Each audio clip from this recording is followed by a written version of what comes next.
An Edinburgh 11. Pencil portraits from college life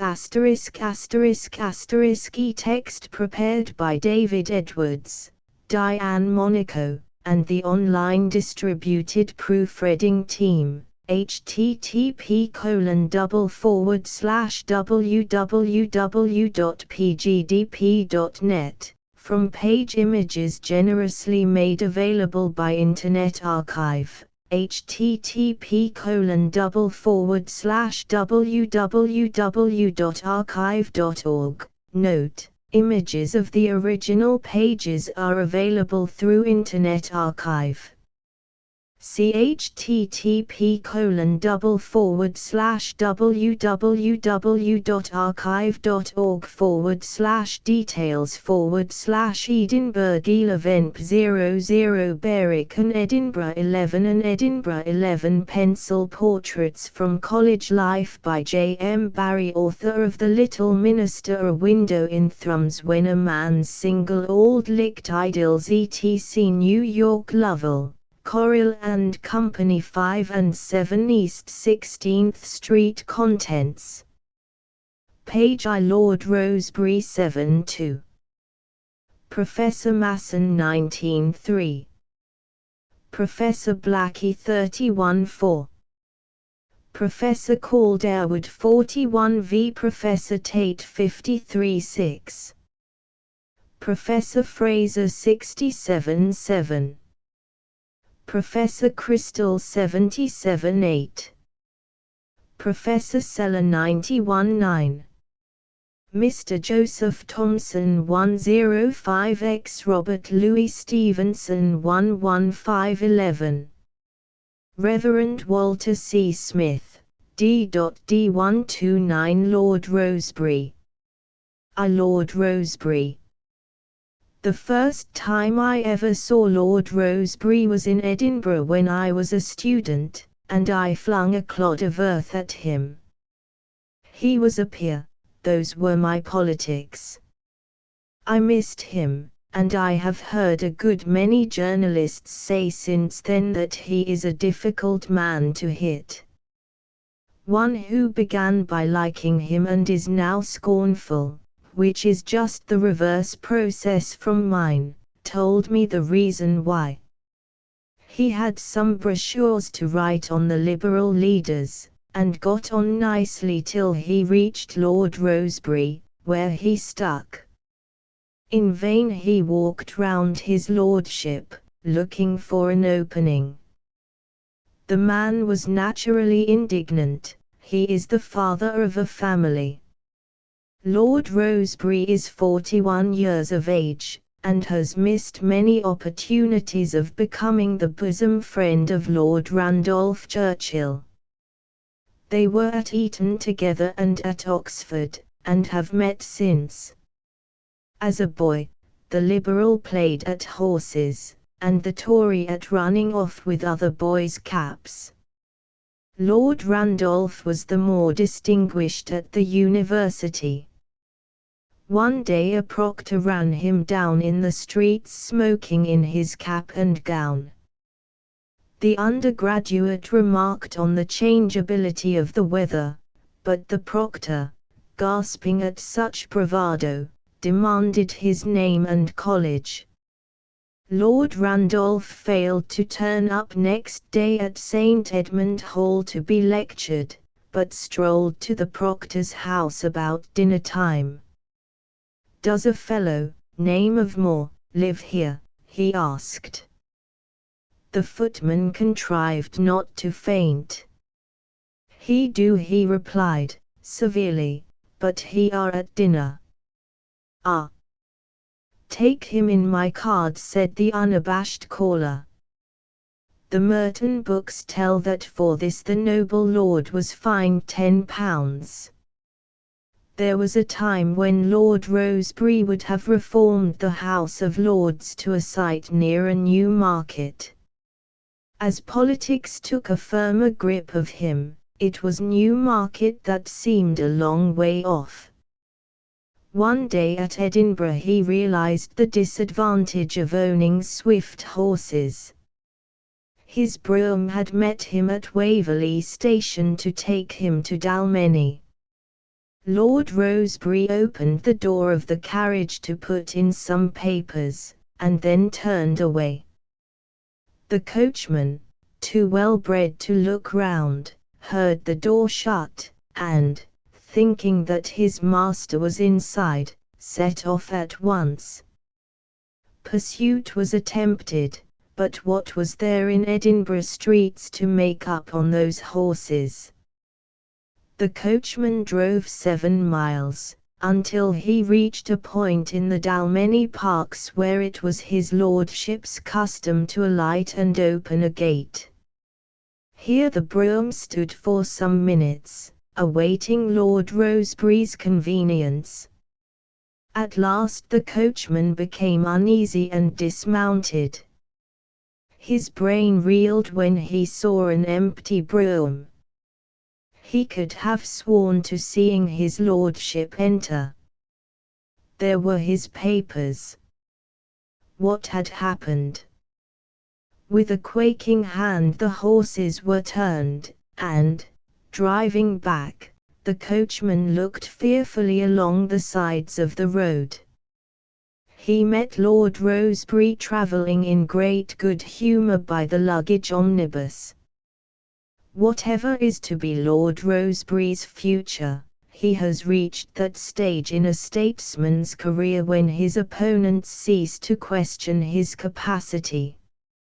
His speeches showed him long ago a man of brilliant parts. His tenure of the Foreign Office proved him heavy metal. Were the Gladstonians to return to power, the other cabinet posts might go anywhere, but the Foreign Secretary is arranged for.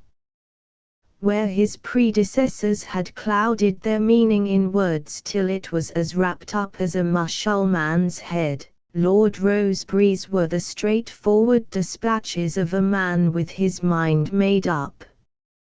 German influence was spoken of. Count Herbert Bismarck had been seen shooting Lord Rosebery's partridges. This was the evidence. There has never been any other, except that German methods commended themselves to the minister rather than those of France. His relations with the French government were cordial. The talk of Bismarck's shadow behind Rosebery, a great French politician said lately, I put aside with a smile, but how about the Jews? Probably few persons realize what a power the Jews are in Europe, and in Lord Rosebery's position he is a strong man if he holds his own with them. Any fears on that ground have, I should say, been laid by his record at the Foreign Office. Lord Rosebery had once a conversation with Prince Bismarck, to which, owing to some oversight, the Paris correspondent of the Times was not invited. M. Blowitz only smiled good-naturedly, and of course his report of the proceedings appeared all the same. Some time afterward Lord Rosebery was introduced to this remarkable man, who, as is well known, carries cabinet appointments in his pocket, and complimented him on his report. "Ah, it was all right, was it?" asked Blowitz, beaming. Lord Rosebery explained that any fault it had was that it was all wrong. "Then if Bismarck did not say that to you," said Blowitz, regally, "I know he intended to say it." The uncrowned King of Scotland is a title that has been made for Lord Rosebery, whose country has had faith in him from the beginning. Mr. Gladstone is the only other man who can make so many Scotsmen take politics as if it were the Highland fling. Once when Lord Rosebery was firing an Edinburgh audience to the delirium point, an old man in the hall shouted out, "I dinna hear a word he says, but it's grand, it's grand." During the first Midlothian campaign, Mr. Gladstone and Lord Rosebery were the father and son of the Scottish people. Lord Rosebery rode into fame on the top of that wave, and he has kept his place in the hearts of the people, and in oleographs on their walls, ever since. In all Scottish matters he has the enthusiasm of a Burns dinner, and his humour enables him to pay compliments. When he says agreeable things to Scotsmen about their country, there is a twinkle in his eye and in theirs to which English scribes cannot give a meaning. He has unveiled so many Burns statues that an American lecture explains, curious thing, but I feel somehow I am connected with Lord Rosebery. I go to a place and deliver a lecture on Burns. They collect subscriptions for a statue, and he unveils it. Such is the delight of the Scottish students in Lord Rosebery that he may be said to have made the triumphal tour of the northern universities as their Lord Rector. He lost the post in Glasgow lately through a quibble, but had the honour with the votes. His address to the Edinburgh undergraduates on patriotism was the best thing he ever did outside politics, and made the students his for life. Some of them had smuggled into the hall a chair with Gaelic chair placarded on it, and the Lord Rector unwittingly played into their hands. In a noble peroration he exhorted his hearers to high aims in life. "Raise your country," he exclaimed, "cheers, raise yourselves, renewed cheering, raise your university," thunders of applause. From the back of the hall came a solemn voice, "Raise the chair." Up went the Gaelic chair. Even Lord Rosebery's views on imperial federation can become a compliment to Scotland. Having been all over the world himself, and felt how he grew on his travels, Lord Rosebery maintains that every British statesman should visit India and the colonies.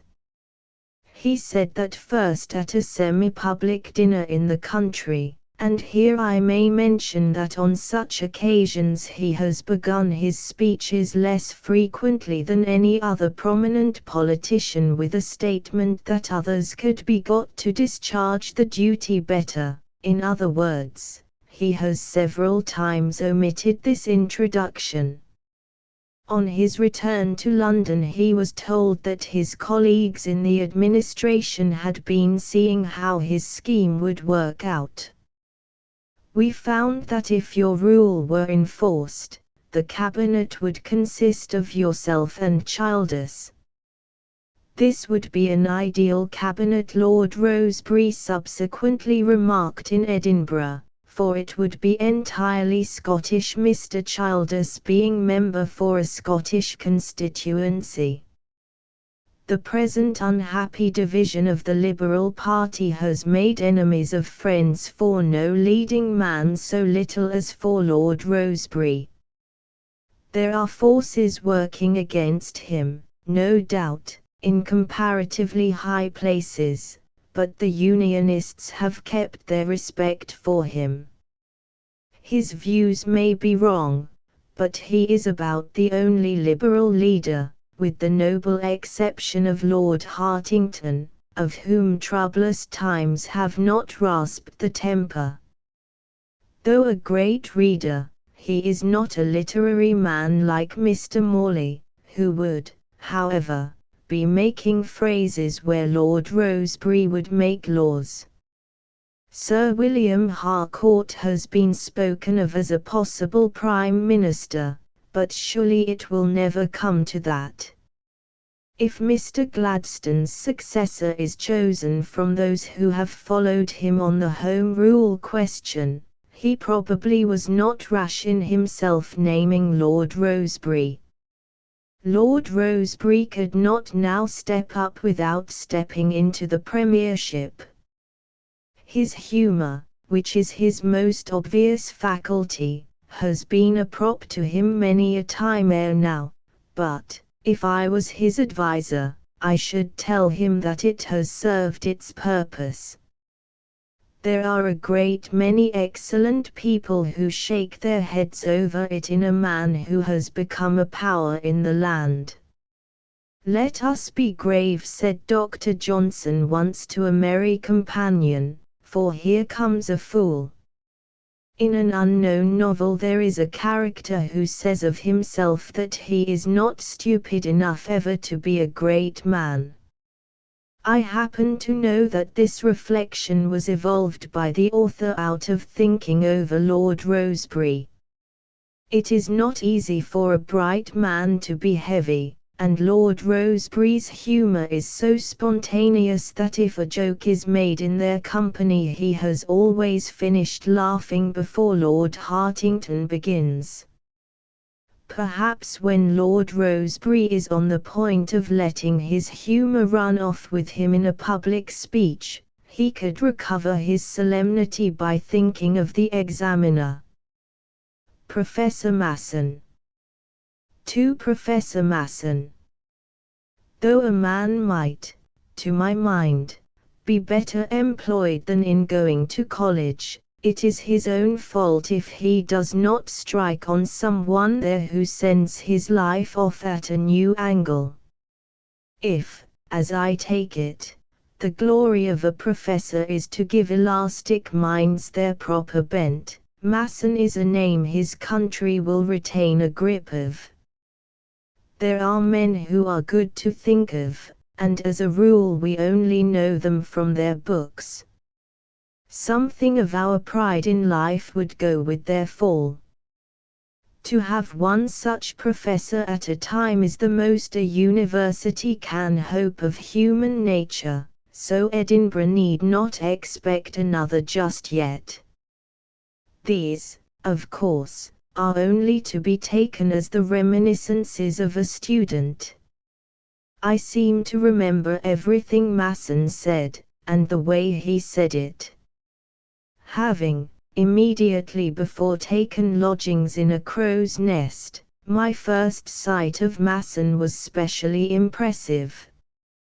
It was the opening of the session, when fees were paid, and a whisper ran round the quadrangle that Masson had set off home with £301 notes stuffed into his trouser pockets. There was a solemn swell of awestruck students to the gates, and some of us could not help following him. He took his pockets coolly. When he stopped it was at a second-hand bookstall, where he rummaged for a long time. Eventually he pounced upon a dusty, draggled little volume, and went off proudly with it beneath his arm. He seemed to look suspiciously at strangers now, but it was not the money but the book he was keeping guard over. His pockets, however, were unmistakably bulging out. I resolved to go in for literature. Masson, however, always comes to my memory first knocking nails into his desk or trying to tear the gas bracket from its socket. He said that the Danes scattered over England, taking such a hold as a nail takes when it is driven into wood. For the moment he saw his desk turned into England, he whirled an invisible hammer in the air, and down it came on the desk with a crash. No one who has sat under Masson can forget how the Danes nailed themselves upon England. His desk is thick with their tombstones. It was when his mind groped for an image that he clutched the bracket. He seemed to tear his good things out of it. Silence overcame the class. Some were fascinated by the man, others trembled for the bracket. It shook, groaned, and yielded. Masson said another of the things that made his lectures literature, the crisis was past, and everybody breathed again. He masters a subject by letting it master him, for though his critical reputation is built on honesty, it is his enthusiasm that makes his work warm with life. Sometimes he entered the classroom so full of what he had to say that he began before he reached his desk. If he was in the middle of a peroration when the bell rang, even the back benches forgot to empty. There were the inevitable students to whom literature is a trial, and sometimes they call attention to their sufferings by a scraping of the feet. Then the professor tried to fix his eyeglass on them, and when it worked properly they were transfixed. As a rule, however, it required so many adjustments that by the time his eye took hold of it he had remembered that students were made so, and his indignation went. Then, with the light in his eye that some photographer ought to catch, he would hope that his lecture was not disturbing their conversation. It was characteristic of his passion for being just that. When he had criticized some writer severely, he would remember that the backbenchers could not understand that criticism and admiration might go together, unless they were told so again. The test of a sensitive man is that he is careful of wounding the feelings of others. Once, I remember, a student was reading a passage aloud, assuming at the same time such an attitude that the professor could not help remarking that he looked like a teapot. It was exactly what he did look like, and the class applauded. But next moment Masson had apologized for being personal. Such reminiscences are what make the old literature classroom to thousands of graduates a delight to think of. When the news of Carlyle's death reached the room, Masson could not go on with his lecture. Everyone knows what Carlyle has said of him, and no one who has heard it will ever forget what he has said of Carlyle. Here were two men who understood each other. One of the Carlylean pictures one loves to dwell on shows them smoking together, with nothing breaking the pauses but Mrs. Carlyle's needles. Carlyle told Masson how he gave up smoking and then took to it again. He had walked from Dumfriesshire to Edinburgh to consult a doctor about his health, and was advised to lose his pipe. He smoked no more, but his health did not improve, and then one day he walked in a wood. At the foot of a tree lay a pipe, a tobacco pouch, a matchbox. He saw clearly that this was a case of providential interference, and from that moment he smoked again. There the professor's story stops.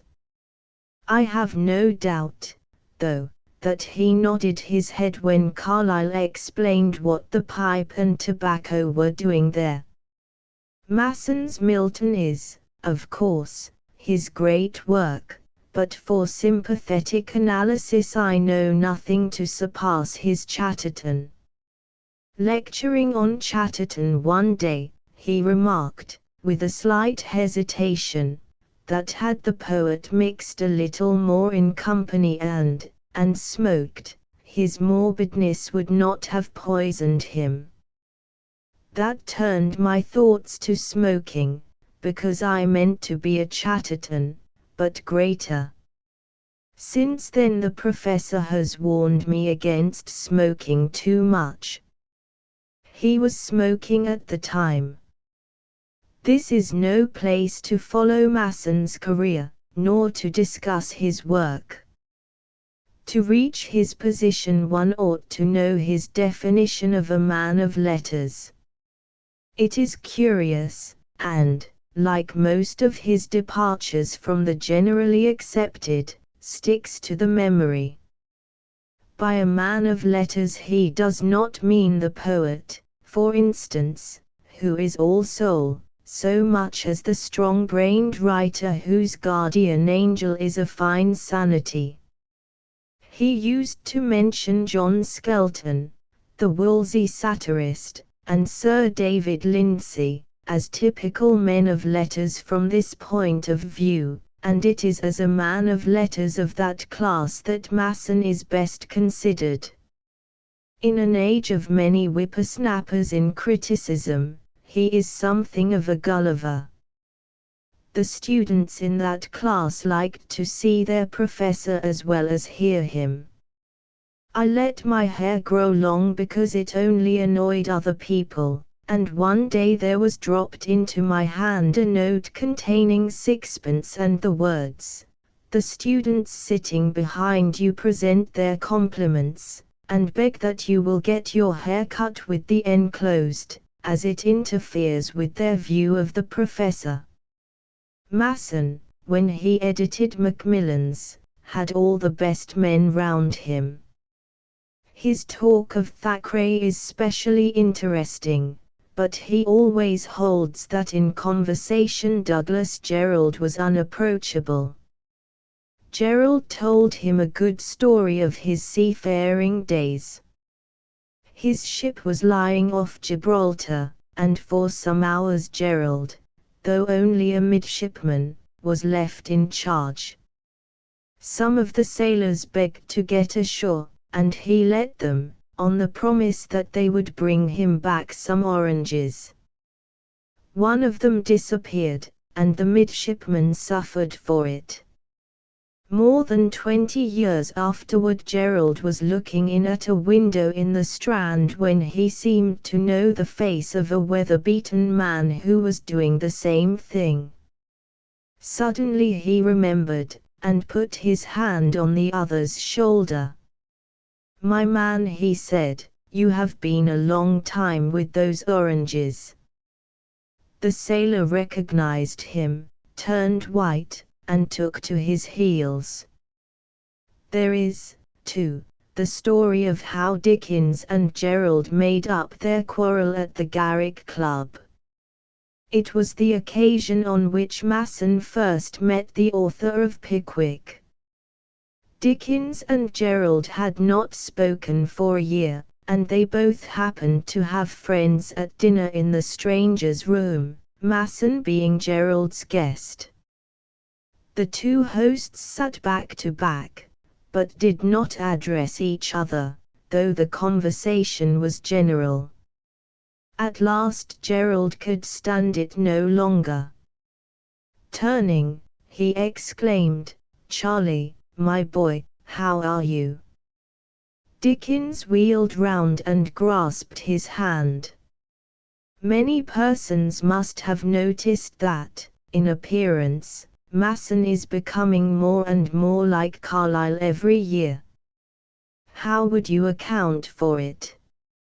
It is a thing his old students often discuss when they meet, especially those of them who, when at college, made up their minds to dedicate their first book to him. The reason they seldom do it is because the book does not seem good enough. Professor John Stuart Blackie. 3. Professor John Stuart Blackie.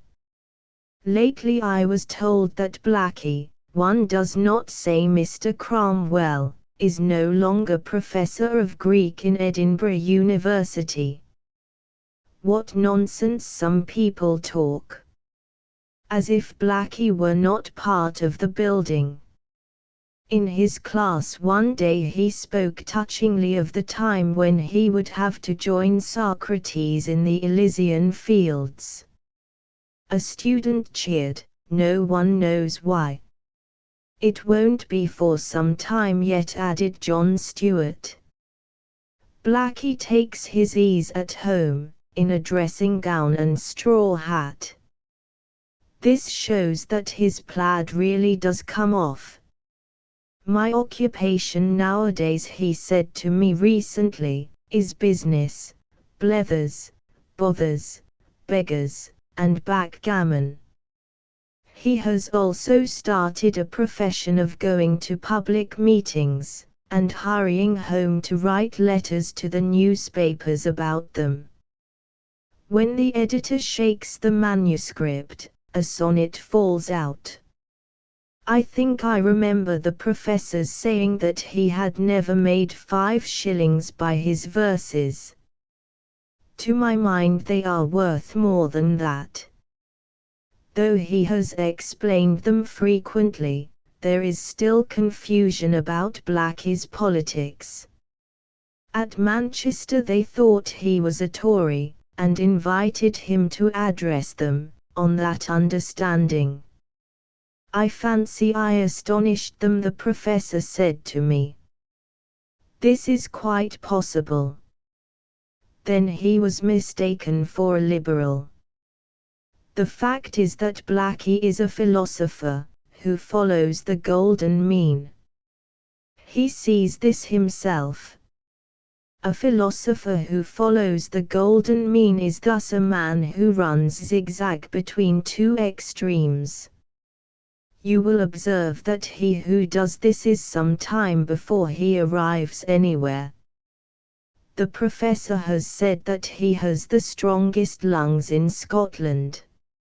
Of the many compliments that might well be paid him, not the least worthy would be this, that he is as healthy mentally as physically.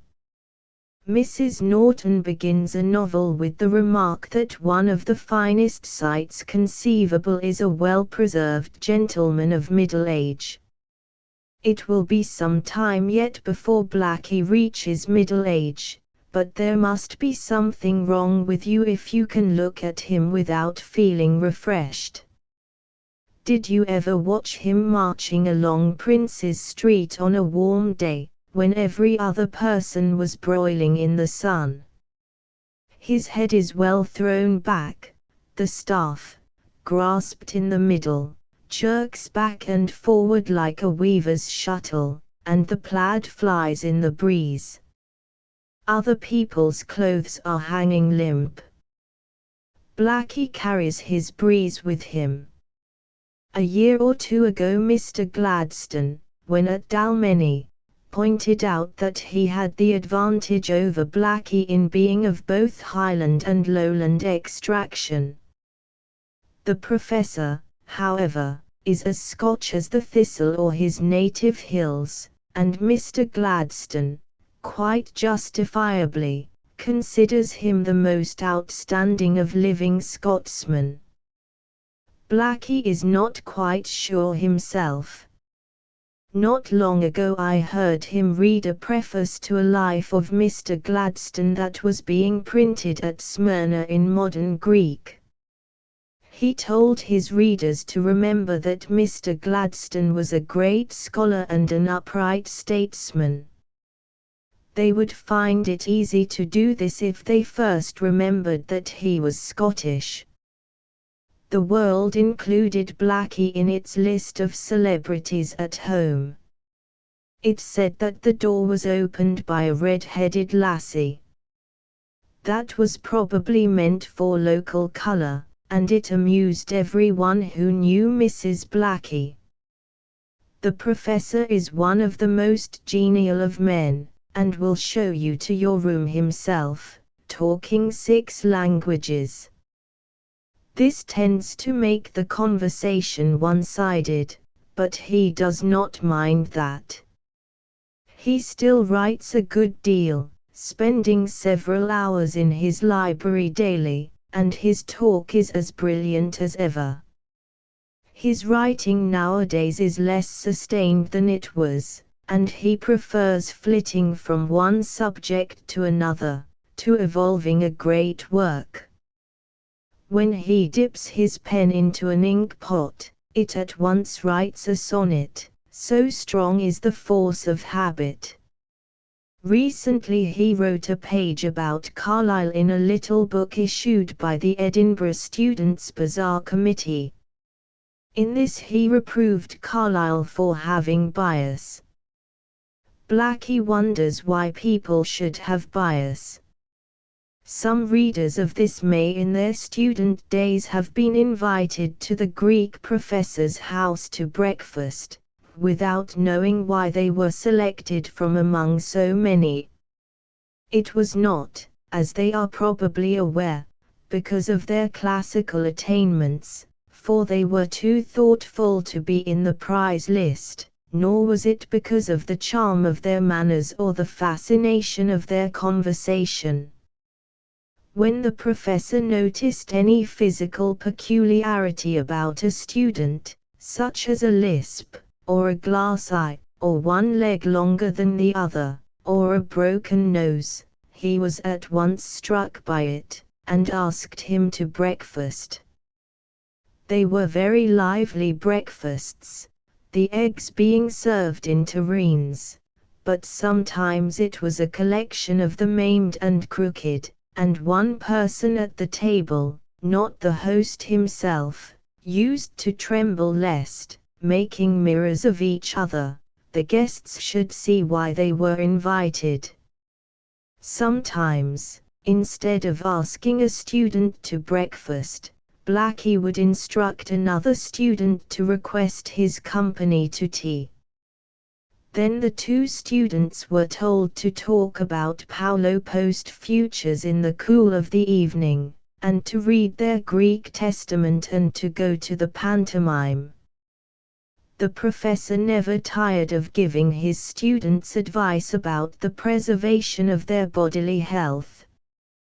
He strongly recommended a cold bath at 6 o'clock every morning. In winter, he remarked genially, "You can break the ice with a hammer." According to himself, only one enthusiast seems to have followed his advice, and he died. In Blackie's classroom there used to be a demonstration every time he mentioned the name of a distinguished politician. Whether the demonstration took the professor by surprise or whether he waited for it, will never perhaps be known. But Blackie at least put out the gleam in his eye, and looked as if he were angry. "I will say Beaconsfield," he would exclaim, cheers and hisses. "Beaconsfield," uproar. Then he would stride forward, and, seizing the railing, announce his intention of saying Beaconsfield until every goose in the room was tired of cackling. Question. Beaconsfield. No, no. Beaconsfield. Here, here, and shouts of Gladstone. Beaconsfield. 3 cheers for Dizzy. Eventually the class would be dismissed as 1. Idiots, 2. A bear garden, 3. A flock of sheep, 4. A pack of numbskulls, 5. Hissing serpents. The professor would retire, apparently fuming, to his anteroom, and 5 minutes afterward he would be playing himself down the North Bridge on imaginary bagpipes. This sort of thing added a sauce to all academic sessions. There was a notebook also, which appeared year after year. It contained the professor's jokes of a former session, carefully classified by an admiring student. It was handed down from one year's men to the next, and thus, if Blackie began to make a joke about haggis, the possessor of the book had only swiftly to turn to the HS, find what the joke was, and send it along the class quicker than the professor could speak it.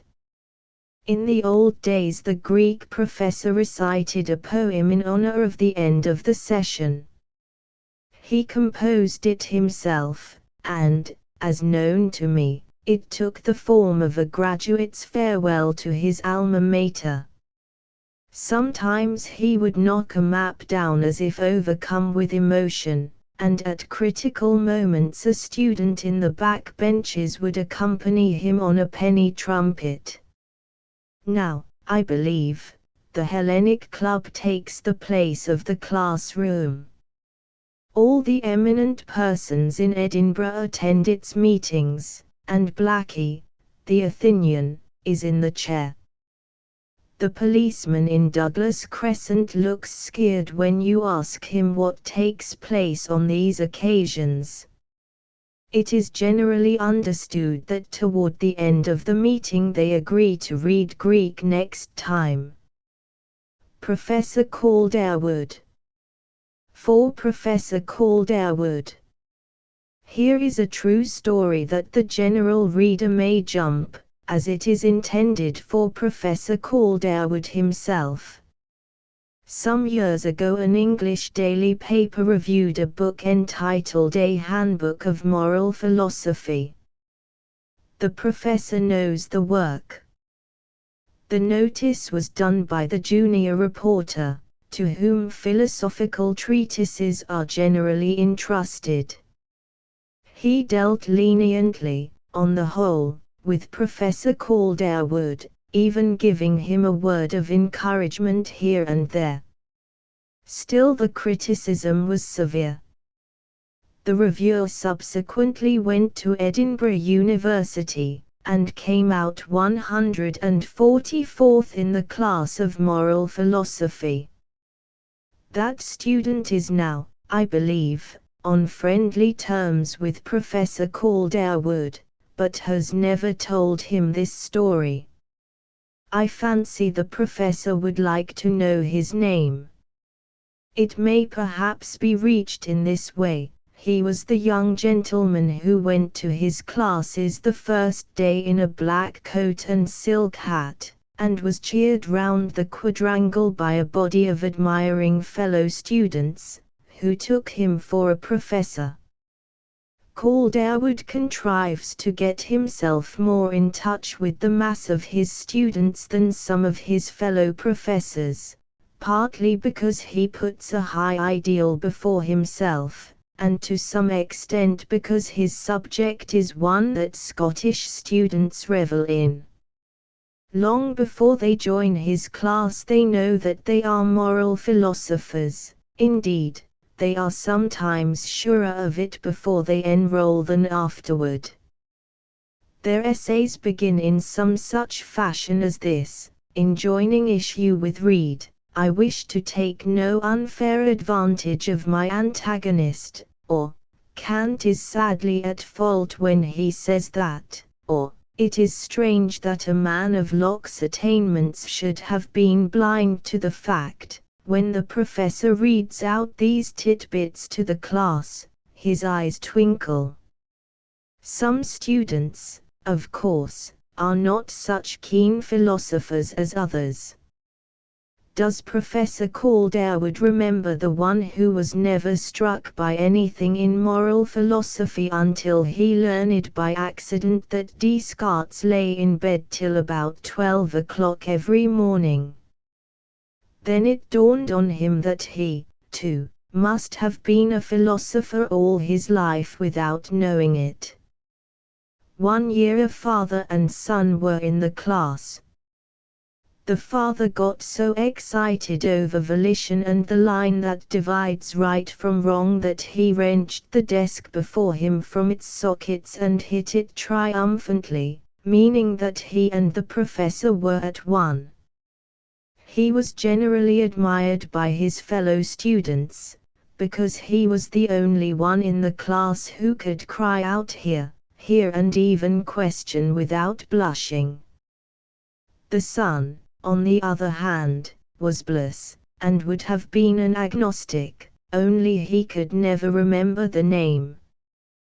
Once a week Calderwood turns his class into a debating society, and argues things out with his students. This field day is a joy to them. Some of them spend the 6 days previous in preparing poses. The worst of the professor is that he never sees that they are posers. What is the use of getting up a question of the most subtle kind, when he answers it right away? It makes you sit down quite suddenly. There is an occasional student who tries to convert liberty of speech on the discussion day into license, and of him the professor makes short work. The student means to turn the laugh on Calderwood, and then Calderwood takes advantage of him, and the other students laugh at the wrong person. It is the older students, as a rule, who are most violently agitated over these philosophical debates. One with a beard cracks his fingers, after the manner of a child in a village school that knows who won the Battle of Bannockburn, and feels that he must burst if he does not let it out at once. A bald-headed man rises every minute to put a question, and then sits down, looking stupid. He has been trying so hard to remember what it is that he has forgotten. There is a legend of two who quarrelled over the will and fought it out on Arthur's Seat. One year, however, a boy of 16 or so, with a squeaky voice and a stammer, was Calderwood's severest critic. He sat on the back bench, and what he wanted to know was something about the infinite. Every discussion day he took advantage of a lull in the debate to squeak out, with regard to the infinite, and then could never get any further. No one ever discovered what he wanted enlightenment on about the infinite. He grew despondent as the session wore on, but courageously stuck to his point. Probably he is a soured man now. For purposes of exposition, Calderwood has a blackboard in his lecture room, on which he chalks circles that represent the feelings and the will, with arrows shooting between them. In my class there was a boy, a very little boy, who had been a dux at school and was a dunce at college. He could not make moral philosophy out at all, but did his best. Here were his complete notes for one day: Edinburgh University, Class of Moral Philosophy, Professor Calderwood, Lecture 64, the 11th of January. 18. You rub out the arrow, and there is only the circle left. Professor Calderwood is passionately fond of music, as those who visit at his house know. He is of opinion that there is a great deal of moral philosophy in the Dead March in Saul. Once he said something to that effect in his class, adding enthusiastically that he could excuse the absence of a student who had been away hearing the Dead March in Saul.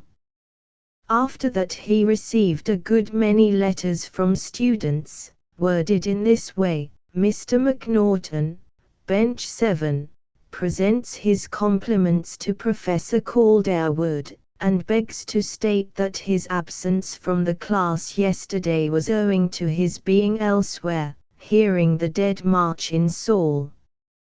Dear Professor Calderwood, I regret my absence from the lecture today, but hope you will overlook it, as I was unavoidably detained at home, practicing the Dead March in Saul. Yours truly, Peter Webster. Professor Calderwood, dear sir, as I was coming to the lecture today, I heard the Dead March in Saul being played in the street. You will, I am sure, make allowance for my non-attendance at the class, as I was too much affected to come. It is indeed a grand march. Yours faithfully, John Robbie. The students whose names are subjoined thank the Professor of Moral Philosophy most cordially for his remarks on the elevating power of music.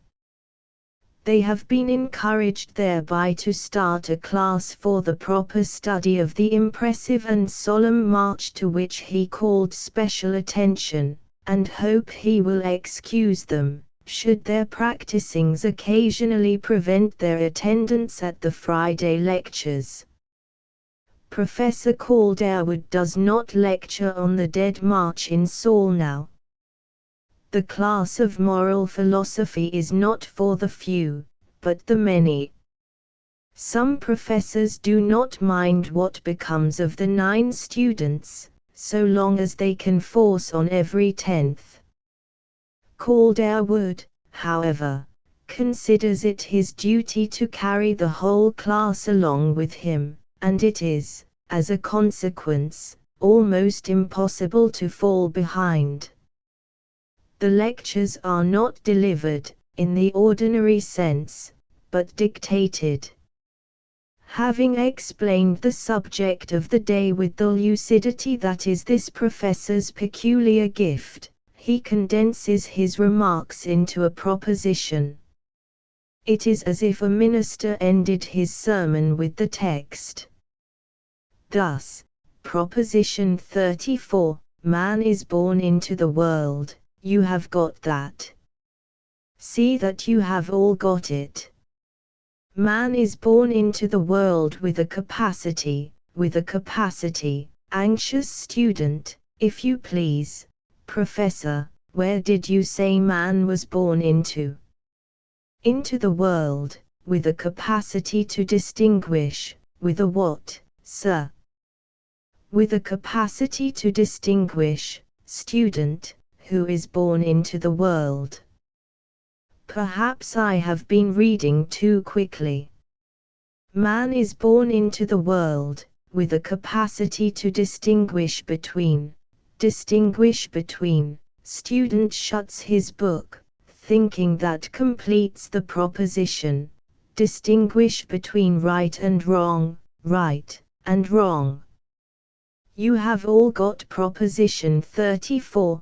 Gentlemen. Once Calderwood was questioning a student about a proposition, to see that he thoroughly understood it. Give an illustration, suggested the professor. The student took the case of a murderer.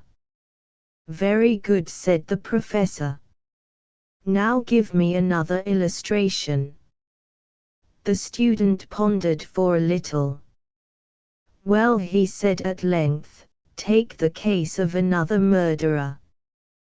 Professor Calderwood has such an exceptional interest in his students that he asks every one of them to his house. This is but one of many things that makes him generally popular. He also invites his ladies' class to meet them. The lady whom you take down to supper suggests Proposition 41 as a nice thing to talk about, and asks what you think of the metaphysics of ethics. Professor Calderwood sees the ladies into the cabs himself. It is the only thing I ever heard against him. Professor Tate. Professor Tate.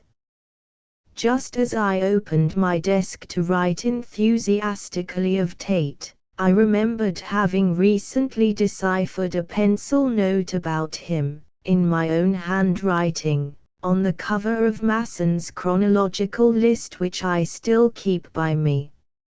I turned to the note to see if there was life in it yet.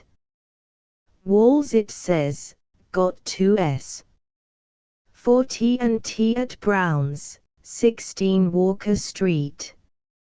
I don't recall Walls, but T&T was short for Thomson and Tate's Elements of Natural Philosophy, Elements, better known in my year as the student's first glimpse of Hads. Evidently Walls sold his copy, but why did I take such note of the address? I fear T&T is one of the books which have helped me. This somewhat damps my ardor. When Tate was at Cambridge, It was flung in the face of the mathematicians that they never stood high in scriptural knowledge. Tate and another were the two of whom one must be first wrangler, and they agreed privately to wipe this stigma from mathematics. They did it by taking year about the prize which was said to hang out of their reach. It is always interesting to know of professors who have done well in biblical knowledge. All Scottish students at the English universities are not so successful. I knew a Snell man who was sent back from the Oxford entrance exam, and he always held himself that the biblical questions had done it.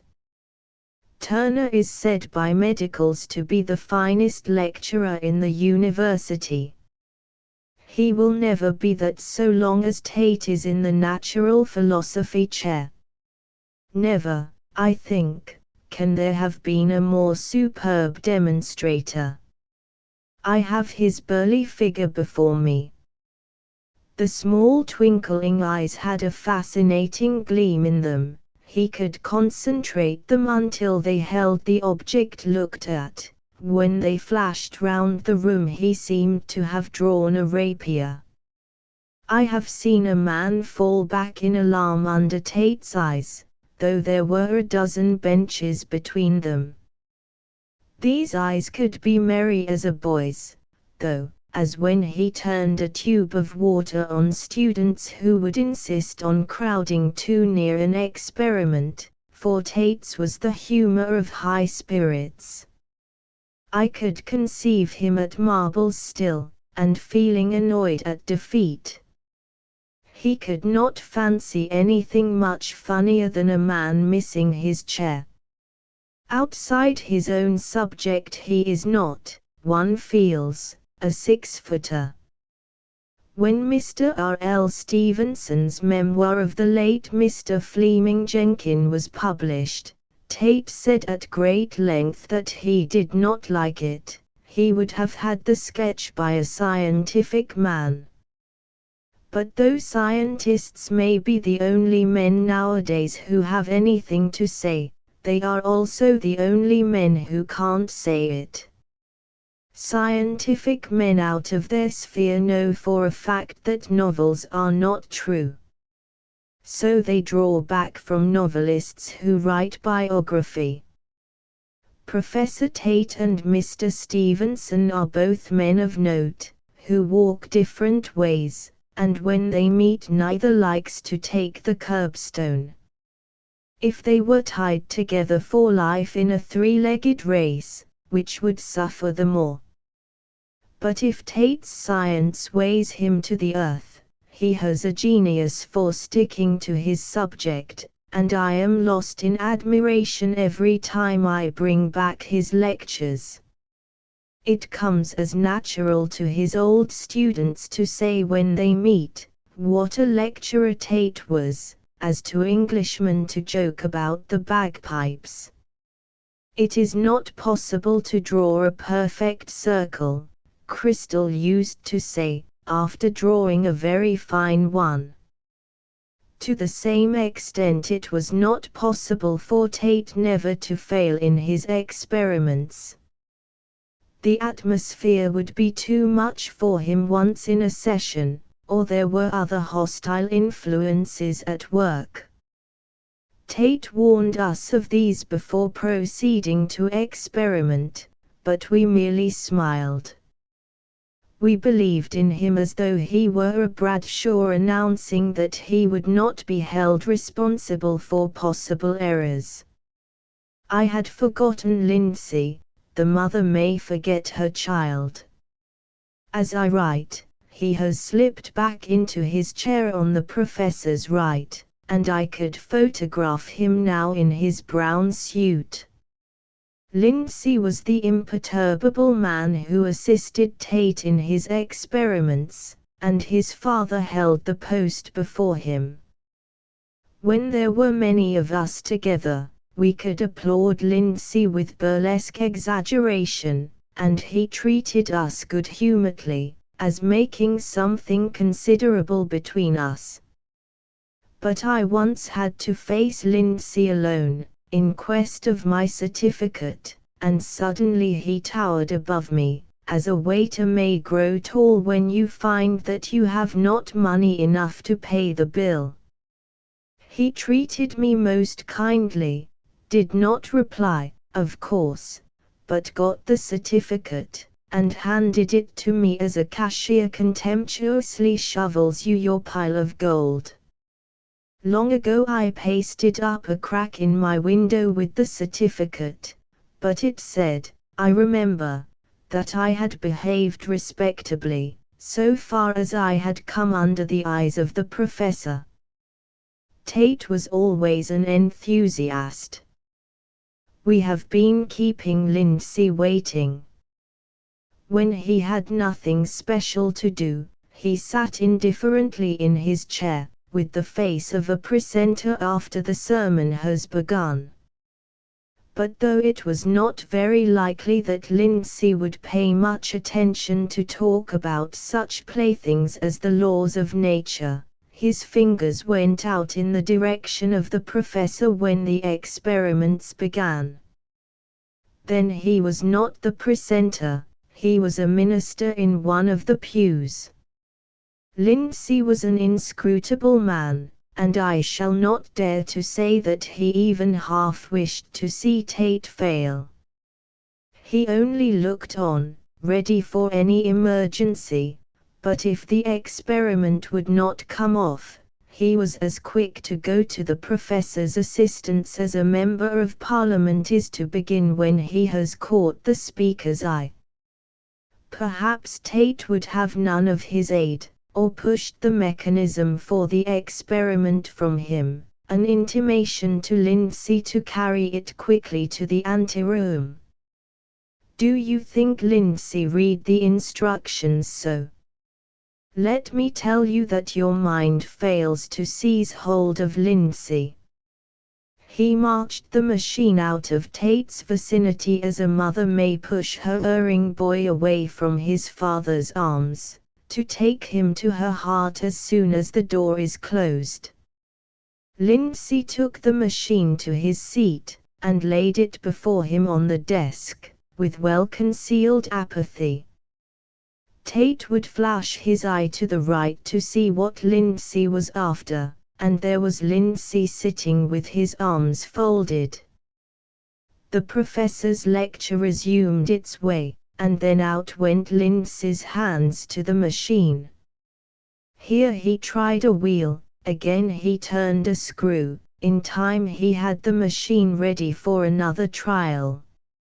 No one was looking his way, when suddenly there was a whiz, bang, bang. All eyes were turned upon Lindsay, the professors among them. A cheer broke out as we realized that Lindsay had done the experiment. Was he flushed with triumph? Not a bit of it, he was again sitting with his arms folded. A Glasgow merchant of modest manners, when cross-examined in a law court, stated that he had a considerable monetary interest in a certain concern. "How much do you mean by a considerable monetary interest?" demanded the contemptuous barrister who was cross-examining him. "Oh," said the witness, humbly, "a matter o' £1.5 million, or, say, £2 million. That Glasgow man in the witness box is the only person I can think of, when looking about me for a parallel to Lindsay." While the professor eyed him and the students deliriously beat the floor, Lindsay quietly gathered the mechanism together and carried it to the anteroom. His head was not flung back nor his chest forward, like one who walked to music.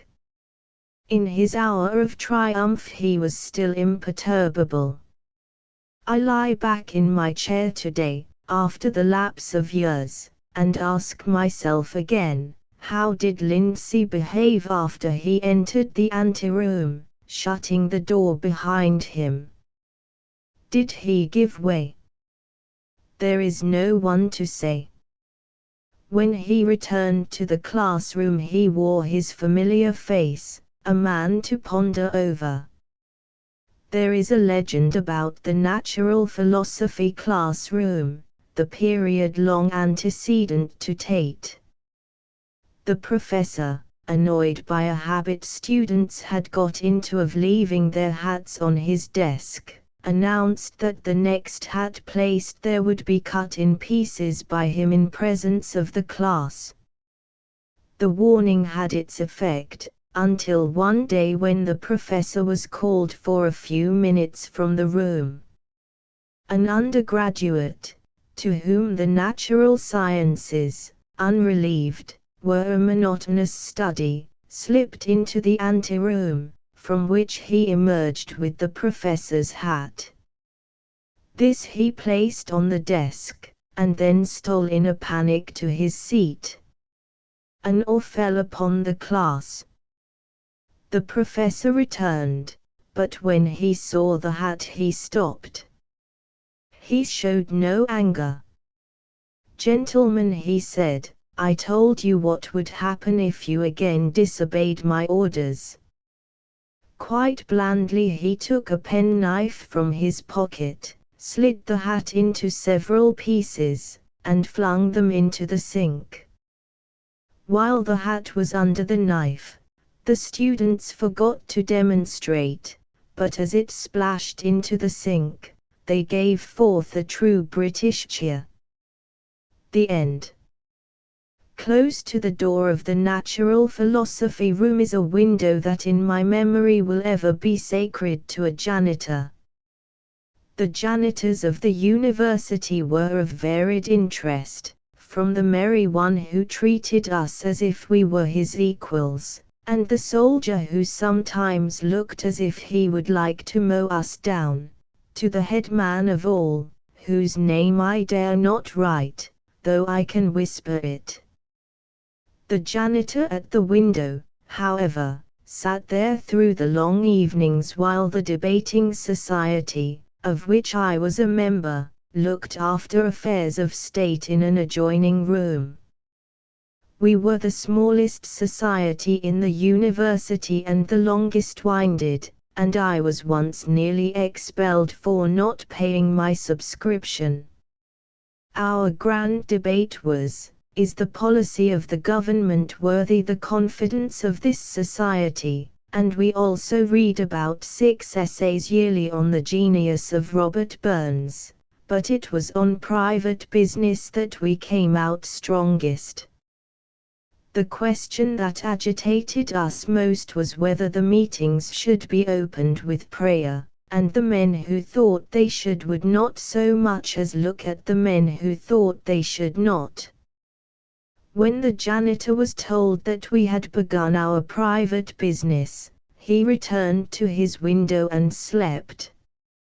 His great day was when we could not form a quorum, which happened now and then. Gregory was a member of that society. What has become of Gregory? He was one of those men who professors say have a brilliant future before them, and who have not since been heard of. Morton, another member, was of a different stamp. He led in the debate on beauty of the mind v. beauty of the body. His writhing contempt for the beauty that is only skin deep is not to be forgotten. How noble were his rhapsodies on the beauty of the mind! And when he went to Calderwood's to supper, how quick he was to pick out the prettiest girl, who took 10% in moral philosophy, and to sit beside her all the evening. Morton had a way of calling on his friends the night before a degree examination to ask them to put him up to as much as would pull him through. Tate used to get greatly excited over the rectorial elections, and, if he could have disguised himself, would have liked, I think, to join in the fight round the Brewster statue. He would have bled for the conservative cause, as his utterances on university reform have shown. The reformers have some cause for thinking that Tate is a greater man in his classroom than when he addresses the graduates. He has said that the less his students know of his subject when they join his class, the less, probably, they will have to unlearn. Such views are behind the times that feed their children on geographical biscuits in educational nurseries with astronomical ceilings and historical wallpapers. Professor Campbell Fraser. 6. Professor Campbell Fraser. Not long ago I was back in the old university. How well I remember pointing it out as the jail to a stranger who had asked me to show him round. I was in one of the library anterooms, when someone knocked, and I looked up, to see Campbell Fraser framed in the doorway. I had not looked on that venerable figure for half a dozen years. I had forgotten all my metaphysics. Yet it all came back with a rush. I was on my feet, wondering if I existed strictly so-called. Calderwood and Fraser had both their followings. The moral philosophers wore an air of certainty, for they knew that if they stuck to Calderwood he would pull them through. You cannot lose yourself in the back garden. But the metaphysicians had their doubts. Fraser led them into strange places, and said he would meet them there again next day. They wandered to their lodgings, and got into difficulties with their landlady for saying that she was only an aggregate of sense phenomena. Fraser was rather a hazardous cure for weak intellects. Young men whose anchor had been certainty of themselves went into that class floating buoyantly on the sea of facts, and came out all adrift, on the sea of theory, in an open boat, rudderless, one oar, the boat scuttled. How could they think there was any chance for them, when the professor was not even sure of himself? I see him rising in a daze from his chair and putting his hands through his hair. Do I exist, he said, thoughtfully, strictly so-called? The students, if it was the beginning of the session, looked a little startled. This was a matter that had not previously disturbed them. Still, if the professor was in doubt, there must be something in it. He began to argue it out, and an uncomfortable silence held the room in awe. If he did not exist, the chances were that they did not exist either. It was thus a personal question. The professor glanced round slowly for an illustration. Am I a table? A pained look travelled over the class. Was it just possible that they were all tables? It is no wonder that the students who do not go to the bottom during their first month of metaphysics begin to give themselves airs strictly so-called. In the privacy of their room at the top of the house, they pinch themselves to see if they are still there. He would, I think, be a sorry creature who did not find something to admire in Campbell Fraser. Metaphysics may not trouble you, as it troubles him, but you do not sit under the man without seeing his transparent honesty and feeling that he is genuine. In appearance and in habit of thought he is an ideal philosopher, and his communings with himself have lifted him to a level of serenity that is worth struggling for. Of all the arts professors in Edinburgh, he is probably the most difficult to understand, and students in a hurry have called his lectures childish. If so, it may be all the better for them. For the first half of the hour, they say, he tells you what he is going to do, and for the second half he revises. Certainly he is vastly explanatory, but then he is not so young as they are, and so he has his doubts. They are so cocksure that they wonder to see him hesitate. Often there is a mist on the mountain when it is all clear in the valley. Fraser's great work is his edition of Berkeley, a labour of love that should live after him. He has two Berkeleys, the large one and the little one, and, to do him justice, it was the little one he advised us to consult.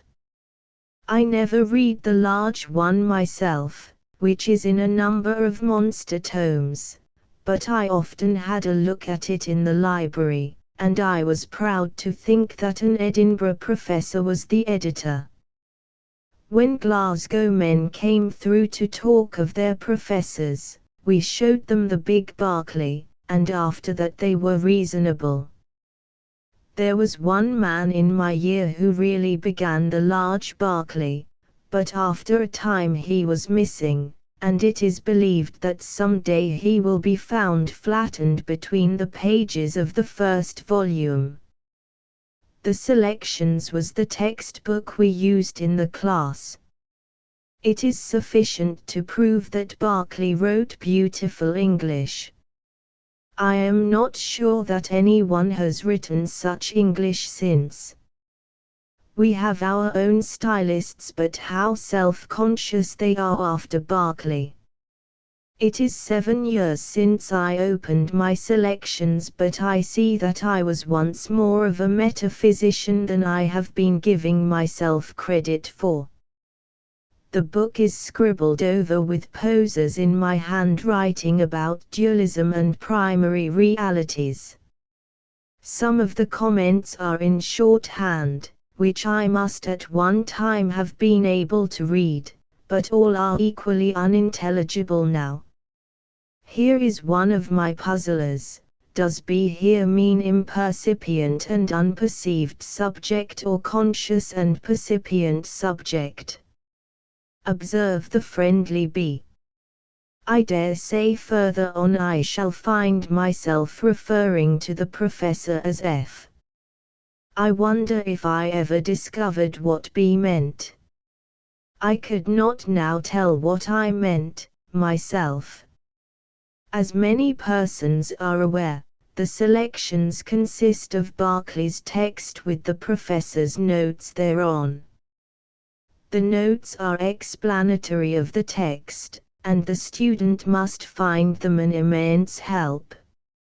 Here, for instance, is a note: phenomenal or sense-dependent existence can be substantiated and caused only by a self-conscious spirit, for otherwise there could be no propositions about it expressive of what is conceivable. On the other hand, to affirm that phenomenal or sense-dependent existence, which alone we know, and which alone is conceivable, is, or even represents, an inconceivable non-phenomenal or abstract existence, would be to affirm a contradiction in terms. There we have it. As a metaphysician I was something of a disappointment. I began well, standing, if I recollect aright, in the 3 examinations, 1st, 17th, and 77th. A man who sat beside me, man was the word we used, gazed at me reverently when I came out first, and I could see by his eye that he was not sure whether I existed properly so called. By the 2nd exam, his doubts had gone, and by the 3rd he was surer of me than of himself. He came out 57th, this being the grand triumph of his college course. He was the same whose key translated "Cras de neighboris hedo tomorrow you will be presented with a kid," but who, thinking that a little vulgar, refined it down to "tomorrow you will be presented with a small child." In the metaphysics class I was like the fountains in the quadrangle, which ran dry toward the middle of the session. While things were still looking hopeful for me, I had an invitation to breakfast with the professor. If the fates had been so propitious as to forward me that invitation, it is possible that I might be a metaphysician to this day, but I had changed my lodgings, and, when I heard of the affair, all was over. The professor asked me to stay behind one day after the lecture, and told me that he had got his note back with no address on it. However, he said, "You may keep this presenting me with the invitation for the Saturday previously." I mention this to show that even professors have hearts. That letter is preserved with the autographs of 3 editors, none of which anybody can read. There was once a medical student who came up to my rooms early in the session, and I proved to him in half an hour that he did not exist. He got quite frightened, and I can still see his white face as he sat staring at me in the gloaming. This shows what metaphysics can do. He has recovered, however, and is sheep farming now, his examiners never having asked him the right questions. The last time Fraser ever addressed me was when I was capped. He said, "I congratulate you, Mr. Smith," and one of the other professors said, "I congratulate you, Mr. Fisher." My name is neither Smith nor Fisher, but no doubt the thing was kindly meant. It was then, however, that the professor of metaphysics had his revenge on me. I had once spelled Fraser with a Z. Professor Crystal. 7. Professor Crystal. When Crystal came to Edinburgh, he rooted up the humours of the classroom as a dentist draws teeth. Souls were sold for keys that could be carried in the waistcoat pocket. Ambition fell from heights, and lay with its eye on a certificate. By night was a rush of ghosts, shrieking for passes. Horseplay fled before the differential calculus in spectacles. I had Crystal's first year, and recall the gloomy student sitting before me who hacked all hope. "Abandon, ye who enter here, into a desk that may have confined Carlyle." It took him a session, and he was digging his own grave, for he never got through, but it was something to hold by, something he felt sure of. All else was spiders' webs in chalk. Crystal was a fine hare for the hounds who could keep up with him. He started off the first day with such a spurt that most of us were left behind mopping our faces, and saying, "Here's a fellow," which is what Mr. Stevenson says Shakespeare would have remarked about Mr. George Meredith. We never saw him again. The men who were on speaking acquaintance with his symbols revelled in him as students love an enthusiast who is eager to lead them into a world toward which they would journey. He was a rare guide for them. The bulk, however, lost him in labyrinths. They could not but admire their brilliant professor, but while their friend the medalist and he kept the conversation to themselves, they felt like eavesdroppers hearkening to a pair of lovers.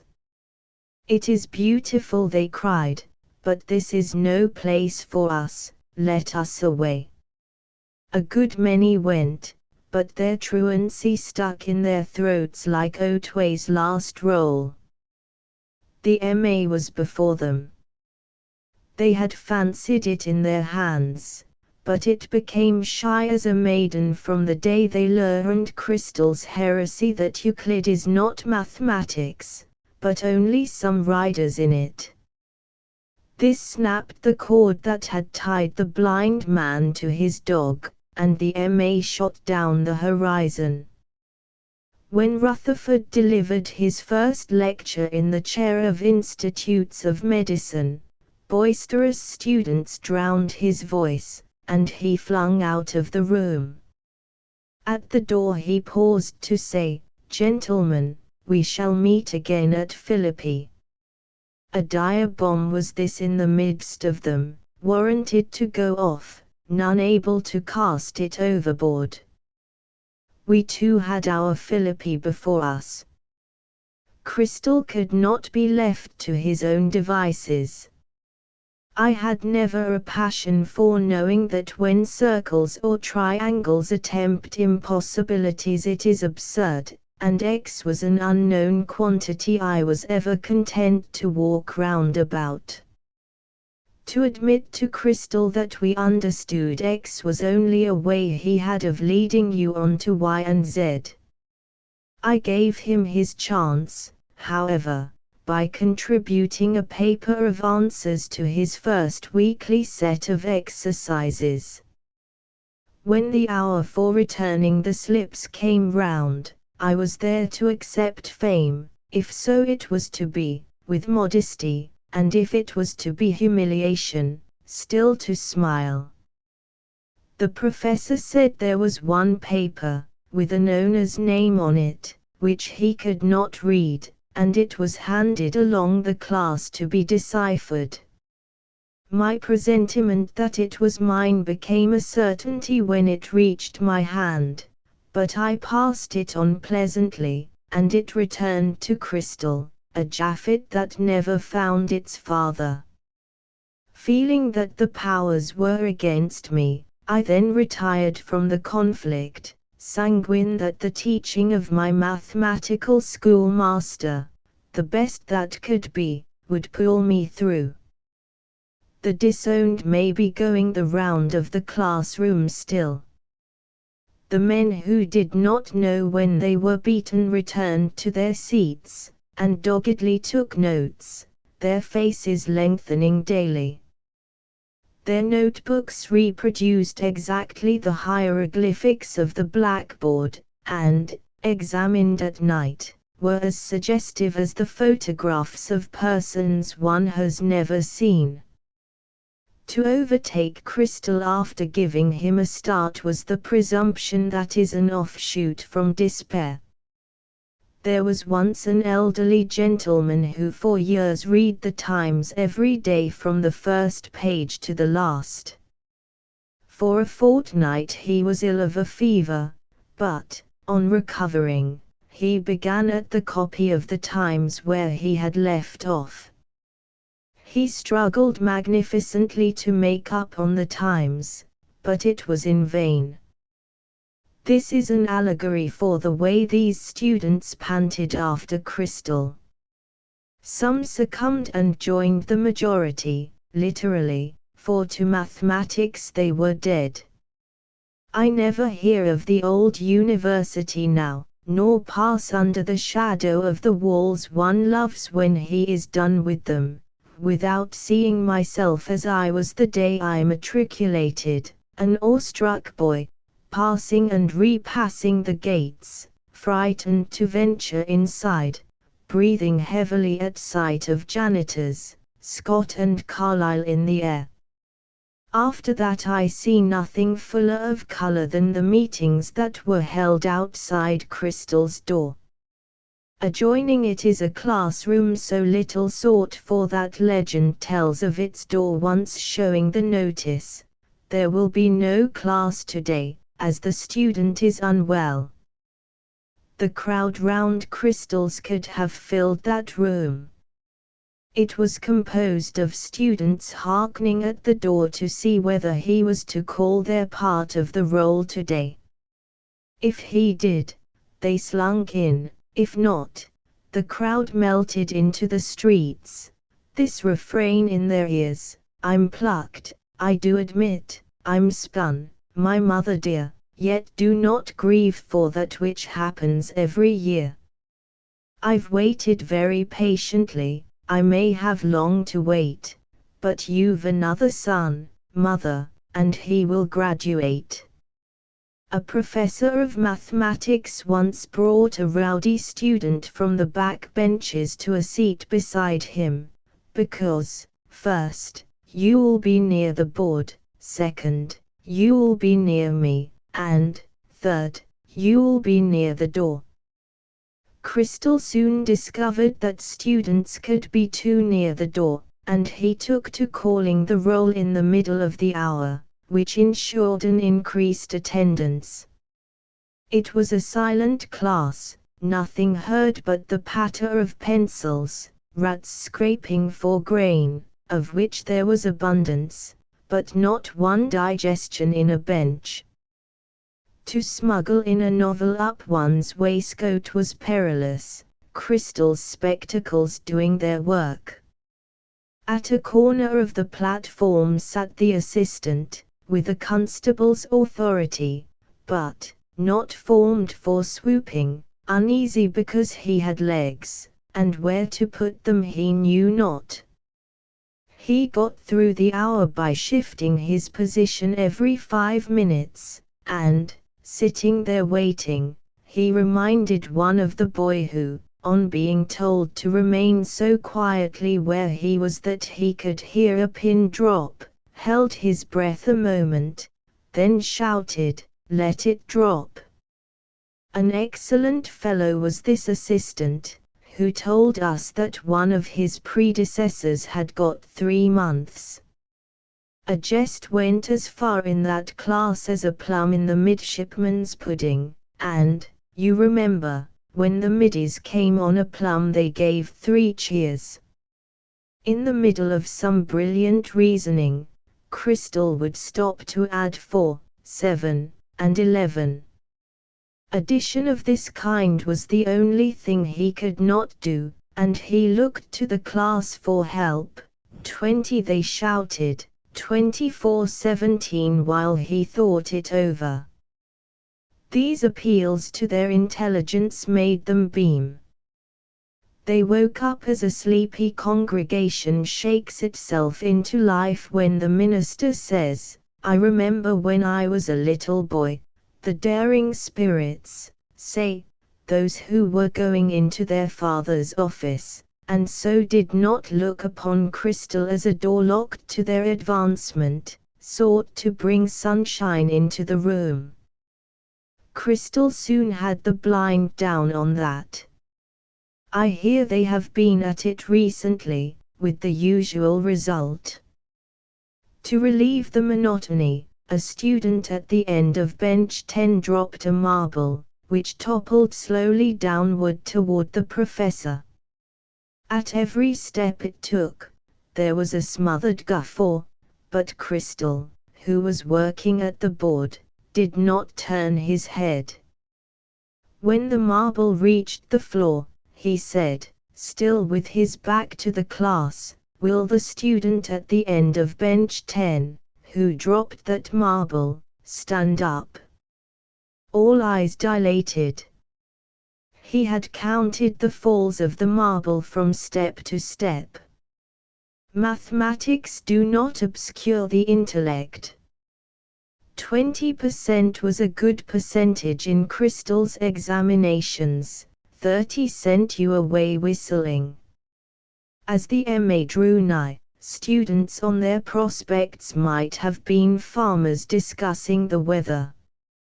Some put their faith in the professor's goodness of heart, of which symptoms had been showing. He would not, all at once, raise the standard, hated phrase until you are through, when you write to the papers advocating it. Courage. Was it not told of the Glasgow Snell competition that one of the competitors, as soon as he saw the first paper, looked for his hat and the door, that he was forbidden to withdraw until an hour had elapsed, and that he then tackled the paper and ultimately carried off the Snell? Of more immediate interest, perhaps, was the story of the quaking student, whose neighbor handed him in pencil, beneath the desk, the answer to several questions. It was in an MA exam, and the affrighted student found that he could not read his neighbor's notes. Trusting to fortune, he enclosed them with his own answers, writing at the top, "No time to write these out in ink," so enclosed them in pencil. He got through, no moral. A condemned criminal wondering if he is to get a reprieve will not feel the position novel if he has loitered in a university quadrangle waiting for the janitor to nail up the results of a degree exam. A queer gathering we were, awaiting the verdict of Crystal. Some compressed their lips, others were lively as fireworks dipped in water. There were those who rushed round and round the quadrangle. Only one went the length of saying that he did not want to pass. I shall call him. I met him the other day in Fleet Street, and he annoyed me by asking at once if I remembered the landlady I quarrelled with because she wore my socks to church of a Sunday. We found her out one wet forenoon. Waited the issue with a cigar in his mouth. He had purposely, he explained, given in a bad paper. He could not understand why men were so anxious to get through. He had 10 reasons for wishing to be plucked. We let him talk. The janitor appeared with the fateful paper, and we lashed about him like waves round a lighthouse, all but H, who strolled languidly to the board to which the paper was being fastened. A moment afterward I heard a shriek, "I'm through! I'm through!" It was H. His cigar was dashed aside, and he sped like an arrow from the bow to the nearest telegraph office, shouting "I'm through," as he ran. Those of us who had H.'s fortune now consider Crystal made to order for his chair, but he has never, perhaps, had a proper appreciation of the charming fellows who get 10%. Professor Seller. 8. Professor Seller. When one of the distinguished hunting ladies who chase celebrities captured Mr. Mark Pattison, he gave anxious consideration to the quotation which he was asked to write above his name. "Fancy," he said with a shudder, "going down to posterity arm in arm with Carpe Diem." Remembering this, I forbear tying Seller to odi profanum vulgus. Yet the name opens the door to the quotation. Seller is a Roman senator. He stood very high at Oxford, and took a prize for boxing. If you watch him in the class, you will sometimes see his mind murmuring that Edinburgh students do not take their play like Oxford men. The difference is in manner. A courteous fellow student of Seller once showed his relatives over Belial. "You have now, I think," he said at last, "seen everything of interest except the master." He flung a stone at a window, at which the master's head appeared immediately, menacing, wrathful. "And now," concluded the polite youth, "you have seen him also." Mr. James Paine, who never forgave the Scottish people for pulling down their blinds on Sundays, was annoyed by the halo they have woven around the name Professor. He knew an Edinburgh lady who was scandalized because that mere poet, Alexander Smith, coolly addressed professors by their surnames. Mr. Payne might have known what it is to walk in the shadow of a senatus academicus could he have met such specimens as Sellar, Fraser, Tate, and Sir Alexander Grant marching down the bridges abreast. I have seen them, an inspiriting sight. The pavement only held 3. You could have shaken hands with them from an upper window. Sellar's treatment of his students was always that of a fine gentleman. Few got near him, all respected him. At times he was addressed in an unknown tongue, but he kept his countenance. He was particular about students keeping to their proper benches, and once thought he had caught a swarthy North countryman straying. "You are in your wrong seat, Mr. Orr." "Na, retench. You should be in the seat in front. That is bench 12, and you are entered on bench 10. A. This is no bench 12, counting, TWA, Fowler, Sachs, Ort, 10. There is something wrong. OHH, with sudden enlightenment, YVE been Kunten the first Dask, we dinna Kunt the first Dask. The professor knew the men he had to deal with too well to scorn this one, who turned out to be a fine fellow. He was the only man I ever knew who ran his medical and arts classes together, and so many lectures had he to attend daily that he mixed them up. He graduated, however, in both faculties in 5 years, and the last I heard of him was that, when applying for a medical assistantship, he sent his father's photograph because he did not have one of himself.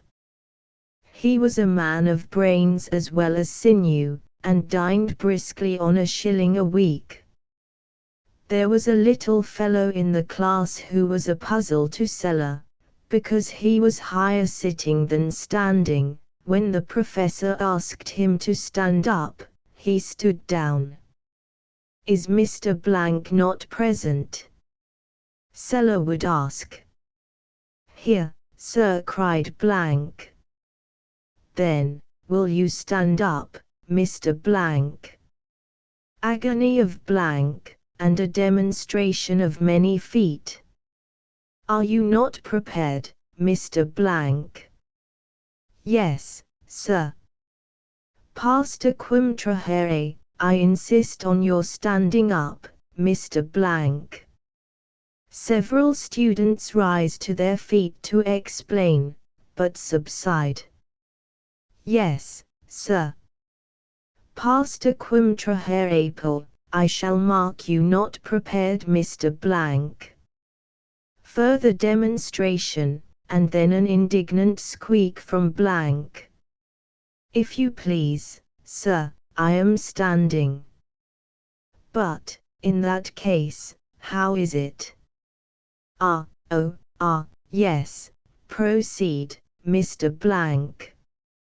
As one man was only called upon for exhibition 5 or 6 times in a year, the professor had always forgotten the circumstances when he asked Blank to stand up again. Blank was looked upon by his fellow students as a practical jest, and his name was always received with the prolonged applause which greets the end of an after-dinner speech. Sellar never showed resentment to the students who addressed him as Professor Sellas. One day the professor was giving out some English to be translated into Latin prose. He read on, and fiercely lifting the axe with both hands, when a cheer from the top bench made him pause. The cheer spread over the room like an uncorked gas. Sella frowned, but proceeded, lifting the axe, when again the class became demented. "What does this mean?" he demanded, looking as if he, too, could lift the axe. "Axe," shouted a student in explanation. Still Sella could not solve the riddle. Another student rose to his assistance. "Axe, Gladstone," he cried. Sella sat back in his chair. "Really, gentlemen," he said, "I take the most elaborate precautions against touching upon politics in this class, but sometimes you are beyond me. Let us continue." And fiercely lifting his weapon with both hands, the Dukeses from the schools suffered a little during their first year, from a feeling that they and Sella understood each other. He liked to undeceive them. We had one, Allhead, who went about wondering at himself. He lost his bursary on the way home with it, and still he strutted. Sella asked if we saw anything peculiar in a certain line from Horace. We did not. We were accustomed to trust to Horace's reputation, all but the dandy. Professor, he lisped, "it ought to have been so and so." Sella looked at this promising plant from the schools, and watered him without a rose on the pan. "Depend upon it, Mr. I did not catch your name, if it ought to have been so and so, Horace would have made it so and so." Sella's face was proof against wit. It did not relax till he gave it liberty. You could never tell from it what was going on inside. He read without a twitch a notice on his door, "Found in this class a gold-headed pencil case, if not claimed within 3 days will be sold to defray expenses." He even withstood the battering ram on the day of the publication of his Augustan poets. The students could not let this opportunity pass. They assailed him with frantic applause. Every bench was a drum to thump upon. His countenance said nothing. The drums had it in the end, though, and he dismissed the class with what is believed to have verged on a smile. Like the lover who has got his lady's glance, they at once tried for more, but no. Most of us had humanity our first year, which is the year for experimenting. Then is the time to join the university library. The pound, which makes you a member, has never had its poet. You can withdraw your pound when you please. There are far-seeing men who work the whole thing out by mathematics. Put simply, this is the notion. In the beginning of the session you join the library, and soon you forget about your pound, you reckon without it.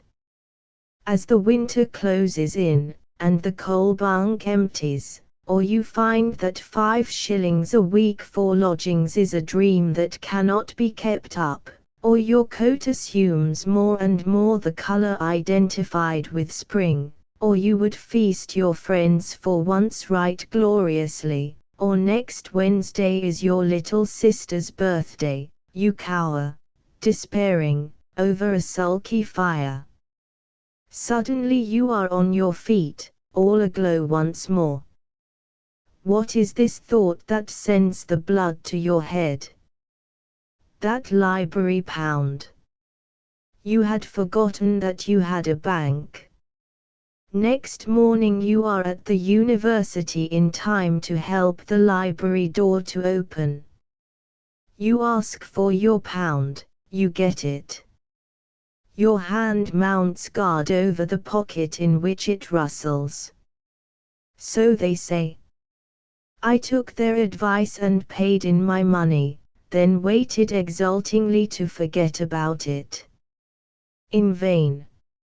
I always allowed for that pound, in my thoughts.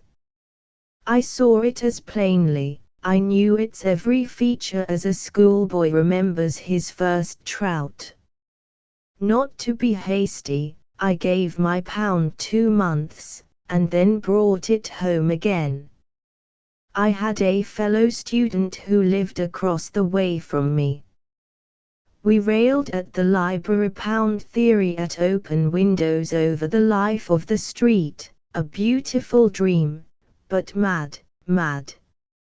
He was an enthusiast, and therefore happy, whom I have seen in the humanity classroom on an examination day, his pen racing with time, himself seated in the contents of an ink bottle. Some stories of exams have even a blacker ending. I write in tears of him who, estimating his memory as a leaky vessel, did with care and forethought draw up a crib that was more condensed than a pocket cyclopedia, a very Liebig's essence of the classics, tinned meat for students in the 11th hour. Bridegrooms have been known to forget the ring, this student forgot his crib. In the middle of the examination came a nervous knocking at the door. A lady wanted to see the professor at once. The student looked up, to see his mother handing the professor his crib. Her son had forgotten it, she was sure that it was important, so she had brought it herself. Jump the body of this poor victim. There was no MA for him that year, but in our gowns and sashes we could not mourn for a might have been. Soldiers talk of the Victoria Cross, statesmen of the cabinet, ladies of a pearl set in diamonds. These are pretty baubles, but who has thrilled as the student that with bumping heart strolls into Middlemas to order his graduate's gown? He hires it, 5 shillings, but the photograph to follow makes it as good as his for life. Look at him, young ladies, as he struts to the Synod Hall to have MA tacked to his name. Dogs do not dare bark at him. His gait is springy, in Prince's Street he is as one who walks upstairs. Gone to me are those student days forever, but I can still put a photograph before me of a ghost in gown and cape, the hair straggling under the cap as tobacco may straggle over the side of a tin when there is difficulty in squeezing down the lid. How well the little black jacket looks, how vividly the wearer remembers putting it on. He should have worn a dress coat, but he had none. The little jacket resembled one with the tails off, and, as he artfully donned his gown, he backed against the wall so that no one might know. To turn up the light on old college days is not always the signal for the dance. You are back in the dusty little lodging, with its battered sofa, its slippery tablecloth, the prim array of books, the picture of the death of Nelson, the peeling walls, the broken clock. You are again in the quadrangle with him who has been dead this many a year. There are tragedies in a college course. Dr. Walter Smith has told in a poem mentioned elsewhere of the brilliant scholar who forgot his dominie. Some, alas, forget their mother. There are men, I know it, who go mad from loneliness, and medalists ere now have crept home to die. The capping day was the end of our spring tide, and for some of us the summer was to be brief. Sir Alexander, gone into the night since then, flung imekame at us as we trooped past him, all in bud, some small flower to blossom in time, let us hope, here and there. Mr. Joseph Thomson. 9. Mr. Joseph Thomson. 2 years hence Joseph Thomson's reputation will be a decade old, though he is at present only 30 years of age. When you meet him for the first time you conclude that he must be the explorer's son. His identity, however, can always be proved by simply mentioning Africa in his presence. Then he draws himself up, and his eyes glisten, and he is thinking how glorious it would be to be in the Maasai country again, living on meat so diseased that it crumbled in the hand like shortbread. Gatelaw Bridge Quarry, in Dumfriesshire, is famous for old mortality and Thomson, the latter, when he is at the head of a caravan, being as hard-headed as if he had been cut out of it. He went to school at Thornhill, where he spent great part of his time in reading novels, and then he matriculated at Edinburgh University, where he began to accumulate medals. Geology and kindred studies were his favourites there. One day he heard that Keith Johnston, then on the point of starting for Africa, wanted a lieutenant. Thomson was at that time equally in need of a Keith Johnston, and everybody who knew him saw that the opening and he were made for each other. Keith Johnston and Thomson went out together, and Johnston died in the jungle. This made a man in an hour of a stripling. Most youths in Thomson's position at that turning point of his career would have thought it judicious to turn back, and in geographical circles it would have been considered highly creditable had he brought his caravan to the coast intact. Thomson, however, pushed on, and did everything that his dead leader had hoped to do.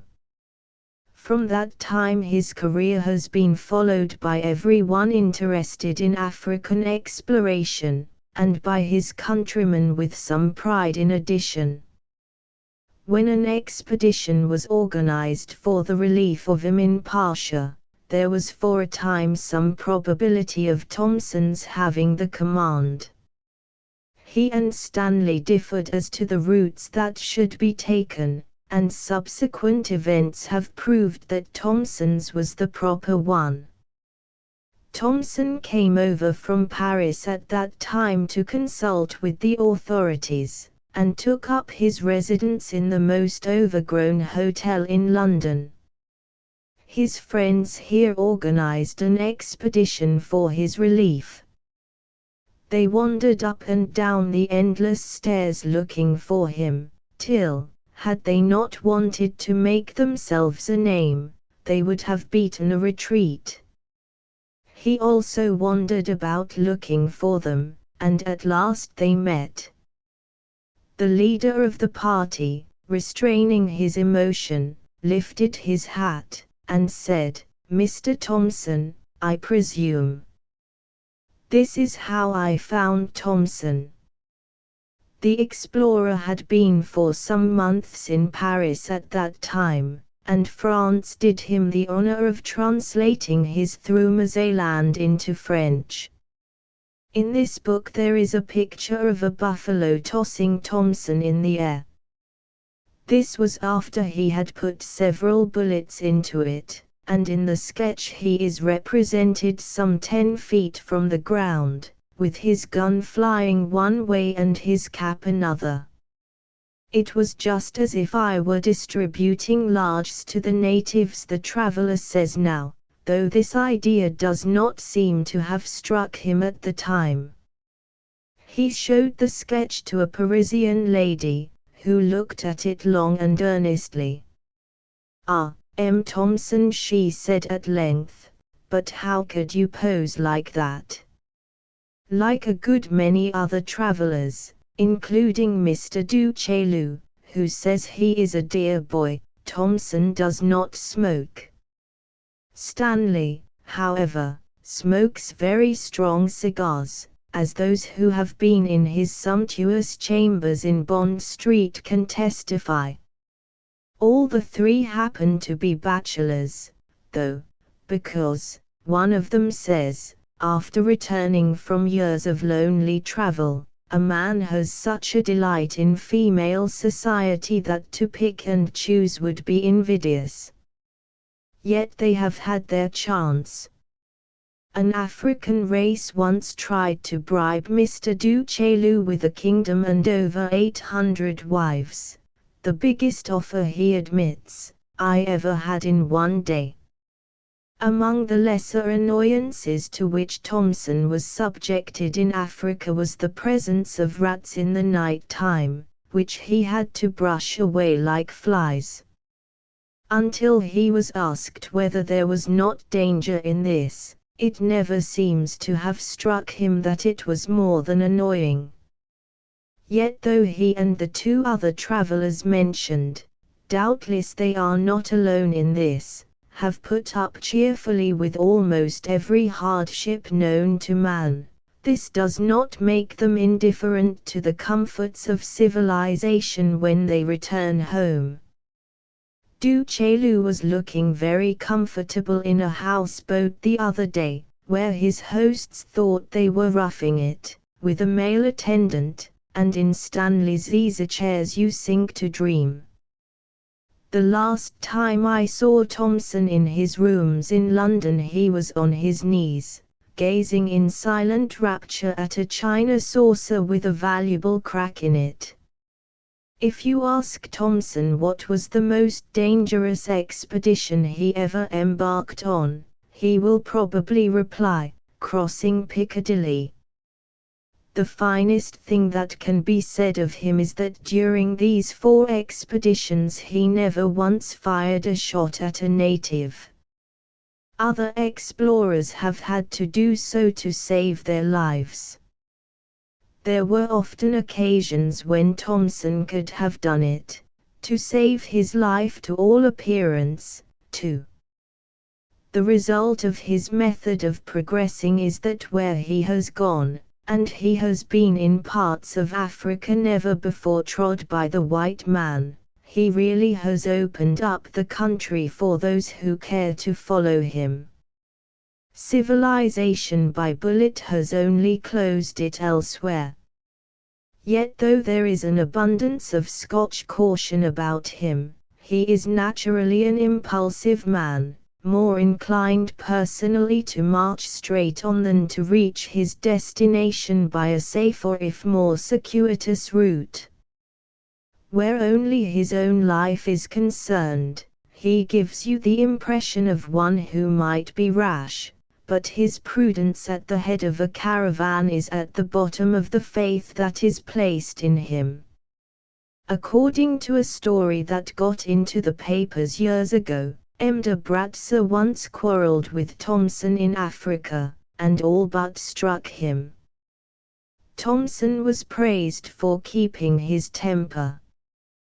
The story was a fabrication, but I fear that if M. de Bratza had behaved like this, Thomson would not have remembered to be diplomatic till some time afterward. A trill tale might be told of an umbrella, gorgeous and wonderful to behold, that de Bratza took to Africa to impress the natives with, and which Thomson subsequently presented to a dusky monarch. The explorer has never shot a lion, though he has tracked a good many of them. Once he thought he had one. It was reclining in a little grove, and Thomson felt that it was his at last. With a trusty native he crept forward till he could obtain a good shot, and then fired. In breathless suspense he waited for its spring, and then when it did not spring he saw that he had shot it through the heart. However, it turned out only to be a large stone. The young Scotchman sometimes thinks of the tremendous effect it would have had on the natives had he been the possessor of a complete set of artificial teeth. This is because he has one artificial tooth. Happening to take it out one day, an awe filled all who saw him, and from that hour he was esteemed a medicine man. Another excellent way of impressing Africa with the grandeur of Britain was to take a photograph. When the natives saw the camera aimed at them, they fell to the ground vanquished. When Thomson was recently in this country, he occasionally took a walk of 20 or 30 miles to give him an appetite for dinner. This he calls a stroll. One day he strolled from Thornhill to Edinburgh, had dinner, and then went to the exhibition.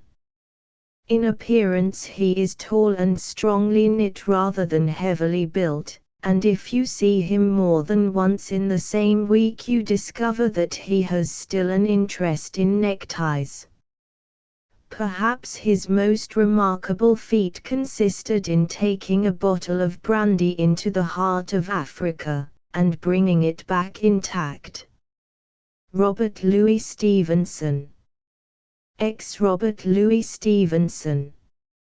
Some men of letters, not necessarily the greatest, have an indescribable charm to which we give our hearts.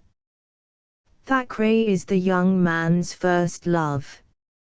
Of living authors, none perhaps bewitches the reader more than Mr. Stevenson, who plays upon words as if they were a musical instrument. To follow the music is less difficult than to place the musician. A friend of mine, who, like Mr. Grant Allen, reviews 365 books a year, and 366 in leap years, recently arranged the novelists of today in order of merit. Meredith, of course, he wrote first, and then there was a fall to Hardy. Haggard, he explained, I dropped from the Eiffel Tower, but what can I do with Stevenson? I can't put him before Lorna Doone. So Mr. Stevenson puzzles the critics, fascinating them until they are willing to judge him by the great work he is to write by and by when the little books are finished. Over Treasure Island I let my fire die in winter without knowing that I was freezing. But the creator of Alan Breck has now published nearly 20 volumes. It is so much easier to finish the little works than to begin the great one, for which we are all taking notes. Mr. Stevenson is not to be labelled novelist. He wanders the byways of literature without any fixed address. Too much of a truant to be classified with the other boys, he is only a writer of fiction in the sense that he was once an Edinburgh University student because now and again he looked in at his classes when he happened to be that way. A literary man without a fixed occupation amazes Mr. Henry James, a master in the school of fiction which tells, in 3 volumes, how Hiram K. Wilding trod on the skirt of Alice M. Sparkins without anything's coming of it. Mr. James analyzes Mr. Stevenson with immense cleverness, but without summing up. That Dr. Jekyll and Mr. Hyde should be by the author of Treasure Island Virginibus Puerisque by the author of The New Arabian Nights A Child's Garden of Verses by the author of Prince Otto are to him the 3 degrees of comparison of wonder, though for my own part I marvel more that the author of Daisy Miller should be Mr. Stevenson's eulogist. One conceives Mr. James a boy in velveteens looking fearfully at Stevenson playing at pirates. There is nothing in Mr. Stevenson's sometimes writing essays, sometimes romances, and anon poems to mark him versatile beyond other authors. One dreads his continuing to do so, with so many books at his back, lest it means weakness rather than strength. He experiments too long, he is still a boy wondering what he is going to be. With Cowley's candour he tells us that he wants to write something by which he may be forever known. His attempts in this direction have been in the nature of trying different ways, and he always starts off whistling. Having gone so far without losing himself, he turns back to try another road. Does his heart fail him, despite his jaunty bearing, or is it because there is no hurry? Though all his books are obviously by the same hand, no living writer has come so near fame from so many different sides. Where is the man among us who could write another Virginibus Puerisque, the most delightful volume for the hammock ever sung in prose? The poems are as exquisite as they are artificial. Jekyll and Hyde is the greatest triumph extant in Christmas literature of the morbid kind. The Donkey on the Savans, how Mr. Stevenson belabored him, only stands second to the Inland Voyage.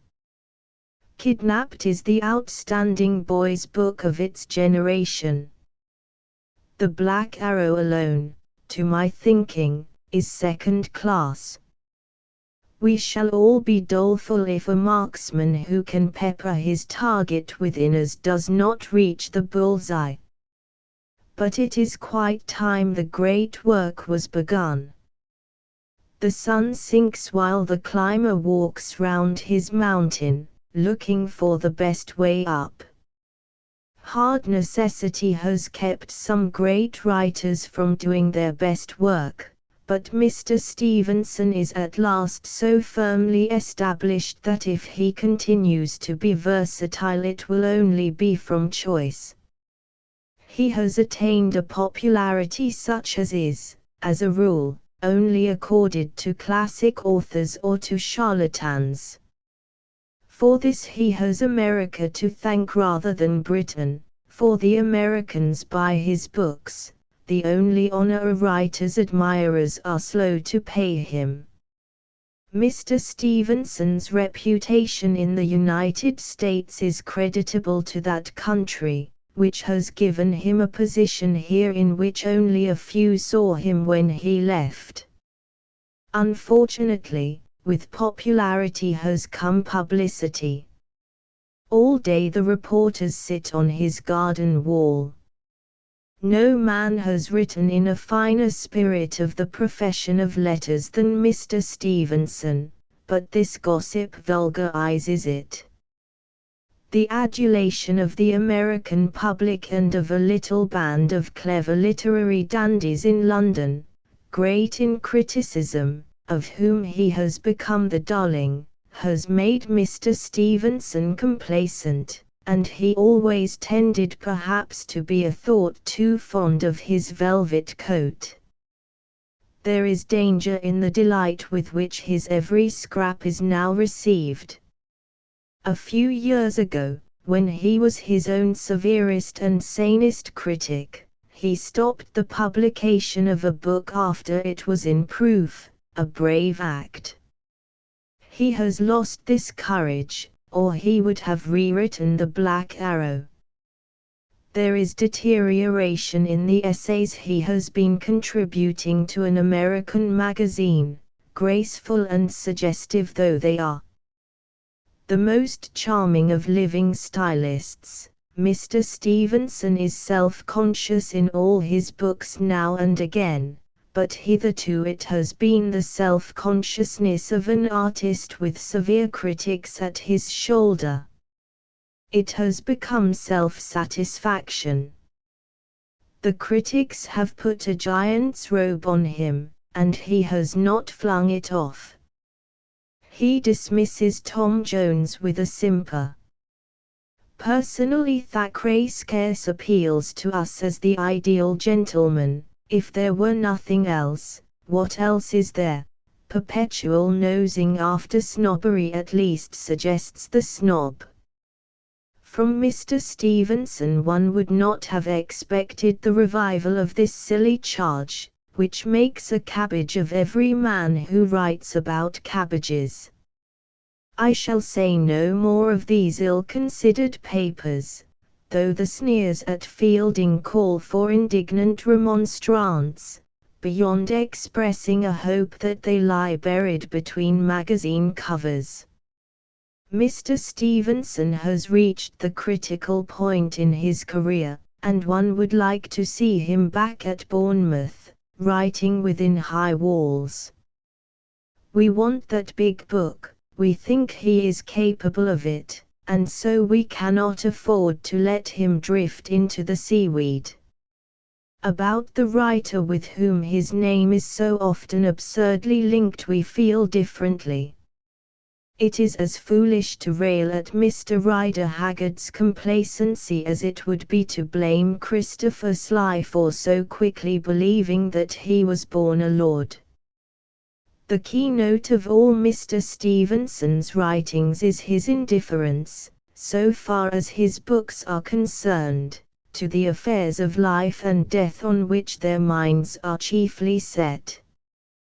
Whether man has an immortal soul interests him as an artist not a whit. What is to come of man troubles him as little as where man came from. He is a warm, genial writer. Yet this is so strange as to seem inhuman. His philosophy is that we are but as the light-hearted birds. This is our moment of being, let us play the intoxicating game of life beautifully, artistically, before we fall dead from the tree. We all know it is only in his books that Mr. Stevenson can live this life. The cry is to arms, spears glisten in the sun, see the brave bark riding joyously on the waves, the black flag, the dash of red color twisting round a mountainside. Alas! The drummer lies on a couch beating his drum.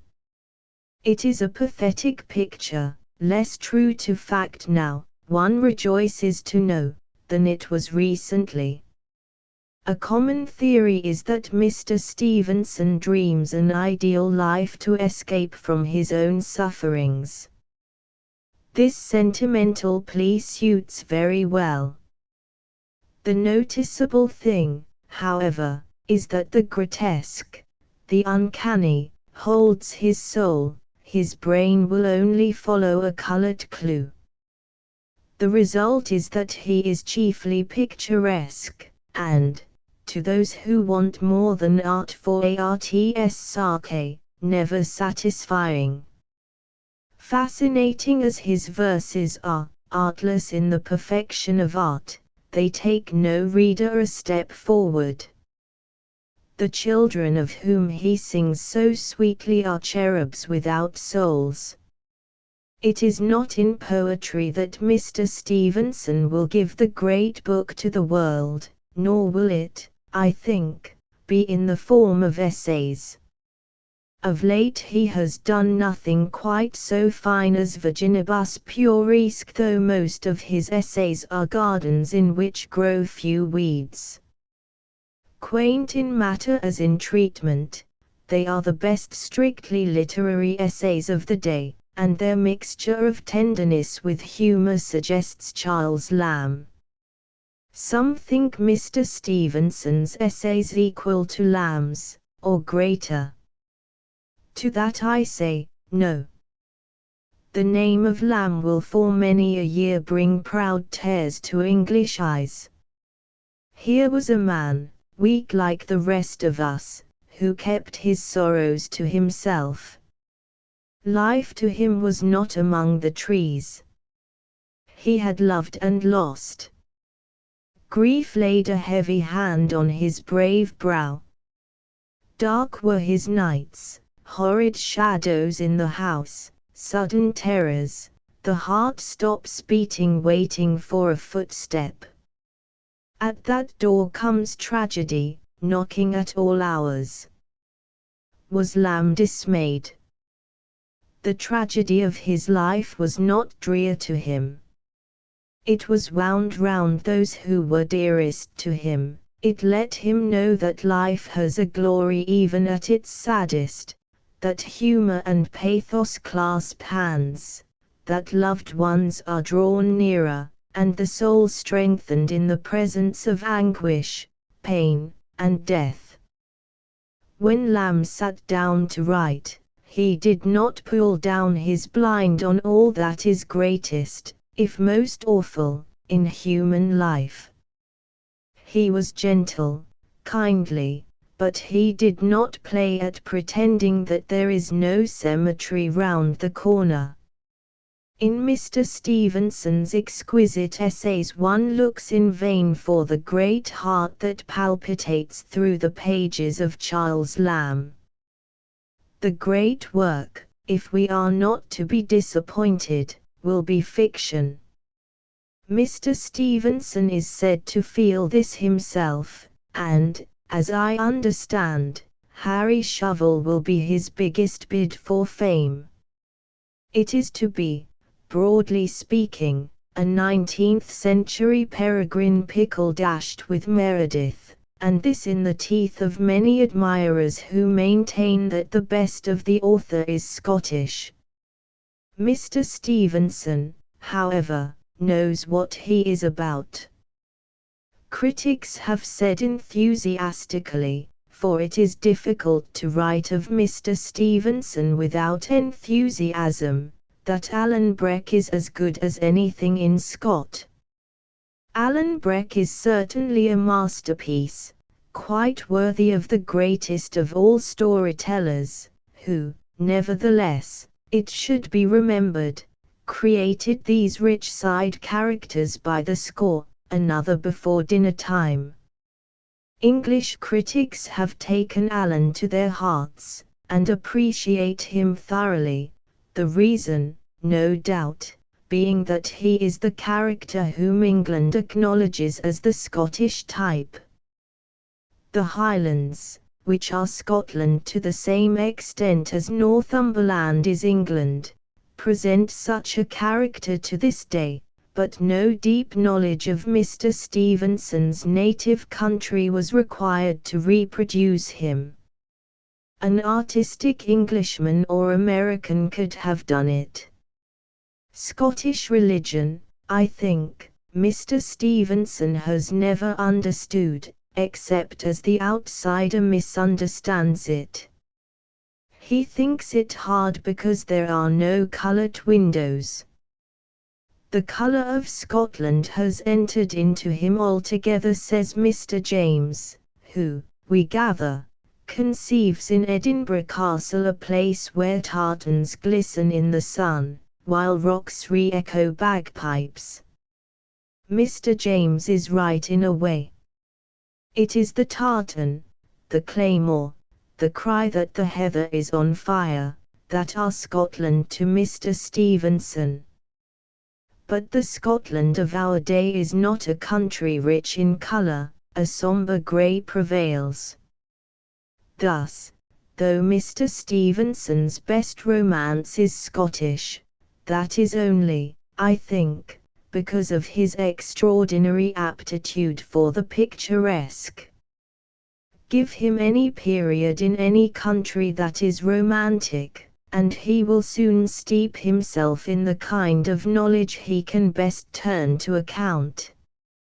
Adventures suit him best, the ladies being left behind, and so long as he is in fettle it matters little whether the scene be Scotland or Spain. The great thing is that he should now give to one ambitious book the time in which he has hitherto written half a dozen small ones. He will have to take existence a little more seriously, to weave broadcloth instead of lace. Rev. Walter C. Smith, D.D. 11. Rev. Walter C. Smith, D.D. During the 4 winters another and I were in Edinburgh, we never entered any but free churches. This seems to have been less on account of a scorn for other denominations than because we never thought of them. We felt sorry for the men who knew no better than to claim to be on the side of Dr. MacGregor. Even our free kirks were limited to 2. St. George's and the Free High. After all, we must have been liberally minded beyond most of our fellows, for, as a rule, those who frequented one of these churches shook their heads at the other. It is said that Dr. White and Dr. Smith have a great appreciation of each other. They, too, are liberally minded. To contrast the 2 leading Free Church ministers in Edinburgh as they struck a student would be to become a boy again. The one is always ready to go on fire, and the other is sometimes at hand with a jug of cold water. Dr. Smith counts 100 before he starts, while the minister of Free St. George's is off at once at a gallop, and would always arrive first at his destination if he had not sometimes to turn back. He is not only a Gladstonian, but Gladstonian. His enthusiasm carries him on as steam drives the engine. Dr. Smith being a critic, with a faculty of satire, what would rouse the one man makes the other smile. Dr. White judges you as you are at the moment, Dr. Smith sees what you will be like tomorrow.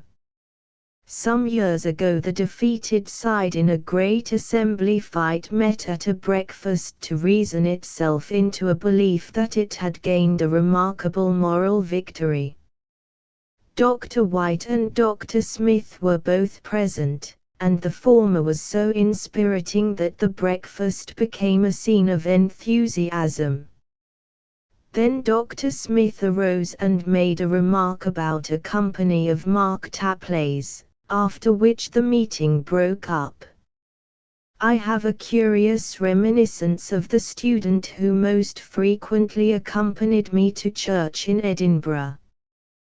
One Sunday when we were on our way up slushy Bath Street to Free St. George's he discovered that he had not a penny for the plate. I suggested to him to give 2pence next time, but no, he turned back to our lodgings for the penny. Some time afterward he found himself in the same position when we were nearing the Free High. "I'll give 2pence next time," he said cheerfully. I have thought this over since then, and wondered if there was anything in it. The most glorious privilege of the old is to assist the young. The 2 ministers who are among the chief pillars of the Free Church in Edinburgh are not old yet, but they have had a long experience, and the strength and encouragement they have been to the young is the grand outstanding fact of their ministries. Their influence is, of course, chiefly noticeable in the divinity men, who make their Bible classes so remarkable. There is a sort of Freemasonry among the men who have come under the influence of Dr. Smith. It seems to have steadied them, to have given them wise rules of life that have taken the noise out of them, and left them undemonstrative, quiet, determined.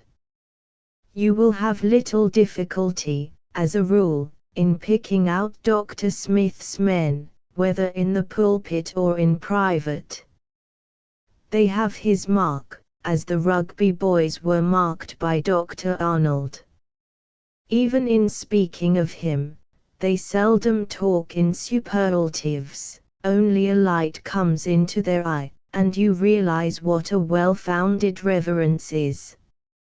I met lately in London an Irishman who, when the conversation turned to Scotland, asked what Edinburgh was doing without Dr. Smith, who was in America at the time.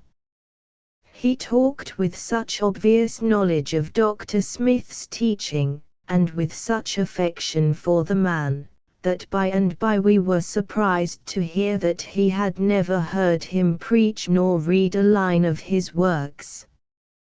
He explained that he knew intimately two men who looked upon their Sundays in the Free High, and still more upon their private talks with the minister, as the turning point in their lives. They were such fine fellows, and they were so sure that they owed their development to Dr. Smith, that to know the followers was to know something of the Master. This it is to be a touchstone to young men. There are those who think Dr. Smith the poet of higher account than Dr. Smith the preacher. I do not agree with them, though there can be no question that the author of Orrig Grange and Mr. Alexander Anderson are the two men now in Edinburgh who have, at times, the divine afflatus. Surface man is a true son of Burns. Of him it may be said, as it never can be said of Dr. Smith, that he sings because he must. His thoughts run in harmonious numbers. The author of Orrig Grange is the stronger mind, however, and his lines are always pregnant of meaning. He is of the school of Mr. Lewis Morris, but an immeasurably higher intellect if not so fine an artist, indeed, though there are hundreds of his pages that are not poetry, there are almost none that could not be rewritten into weighty prose. Sound is never his sole object. Good novels in verse are a mistake, for it is quite certain they would be better in prose. The novelist has a great deal to say that cannot be said naturally in rhythm, and much of Dr. Smith's blank verse is good prose in frills. It is driven into an undeserved confinement.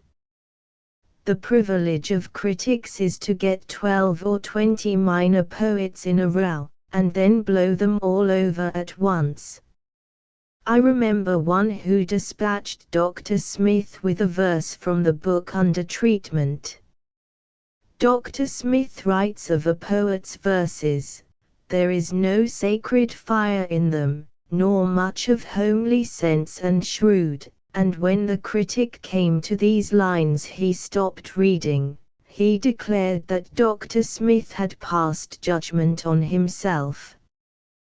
This is a familiar form of criticism, but in the present case it had at least the demerit of being false.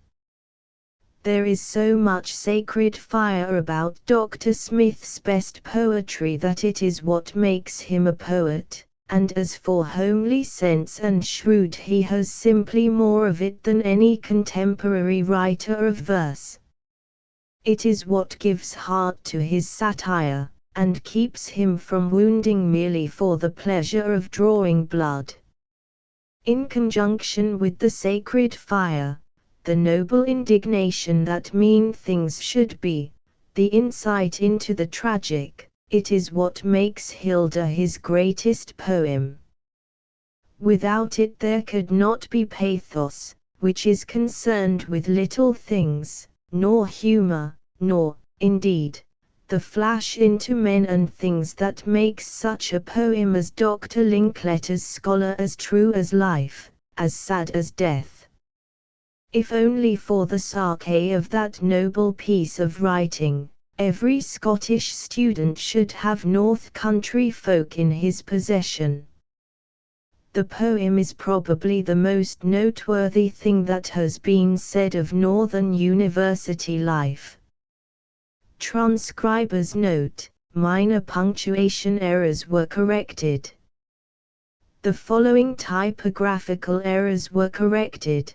Page 50, changed Calderwood to Calderwood. Page 111, changed civilization to civilization. Page 128, changed little to little. Asterisk asterisk asterisk end of the Project Gutenberg ebook and Edinburgh 11. Pencil portraits from college life asterisk asterisk asterisk updated editions will replace the previous one, the old editions will be renamed. Creating the works from print editions not protected by U.S. copyright law means that no one owns a United States copyright in these works, so the Foundation, and you, can copy and distribute it in the United States without permission and without paying copyright royalties. Special rules, set forth in the general terms of use part of this license, apply to copying and distributing Project Gutenberg trademark symbol electronic works to protect the Project Gutenberg trademark symbol concept and trademark. Project Gutenberg is a registered trademark, and may not be used if you charge for an ebook, except by following the terms of the trademark license, including paying royalties for use of the Project Gutenberg trademark. If you do not charge anything for copies of this ebook, complying with the trademark license is very easy. You may use this ebook for nearly any purpose such as creation of derivative works, reports, performances and research. Project Gutenberg ebooks may be modified and printed and given away. You may do practically anything in the United States with ebooks not protected by U.S. copyright law.